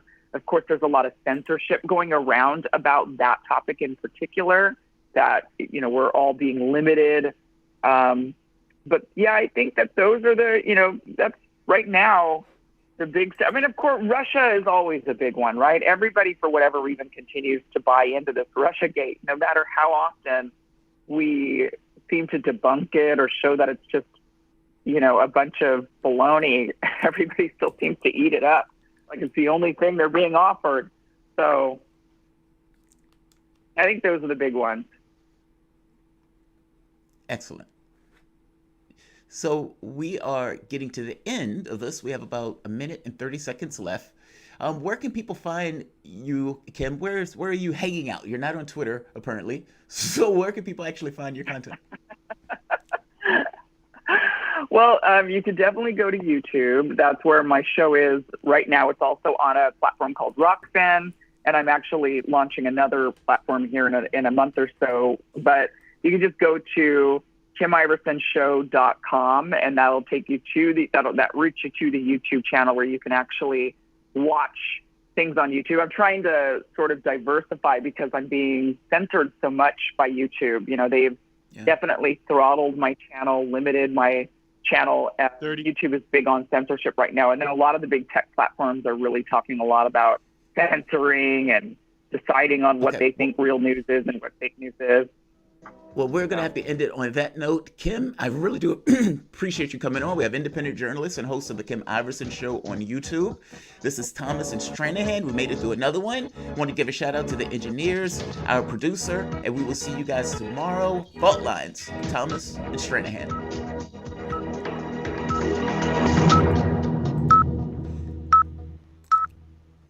All right, guys, I want to thank all of you for joining us once again for the show. We had a great time. Having Kim on the show is awesome. For some reason, I feel like we always get into arguments. But the show is called Fault Lines. It's always done in good humor, good spirit, so can't complain about it. It's going well. Look, another great show. And hopefully these shows continue in the way that we've been doing it. Once we get back into the studio, it'll be a little bit easier in regards to just kind of communication. But all things being equal, I think we've put on an amazing show. We've grown tremendously over these last couple of weeks. And I want to thank you all for joining us. I'm going to be back on at 10:30. I'm going to have a conversation about the Christopher Steele dossier a little bit more in detail. Also, the contributor appreciation. So let me explain something that happened yesterday. I have an access. Now, the access is the thing that allows my blood to get cleaned and all of this other stuff that takes place. Well, the access that I've had, it's worked for like 20-something years. And it conked out yesterday. I had a pain in my arm. I didn't necessarily know where the pain was coming from, and I realized that it wasn't working. So I went to get it checked yesterday. They couldn't do anything about it. And they referred me basically and said, you're going to have surgery. Now, in the short term, they had to put in another access, which is a pain in my ass. And this thing hurts like hell. But it's just a access point to your bloodstream. That's the reason why contributor appreciation didn't take place yesterday. And I don't know if it's going to happen today. But it will happen this week. Mrs. Thomas, my wife, and I are game to do so. So that's what went on. That was basically a medical issue that interceded upon our reality. I will see you guys later today at 10:30. I plan on doing a show on Christopher Steele, but you guys will see me a little bit later. Like, share, and subscribe. Thanks, everyone.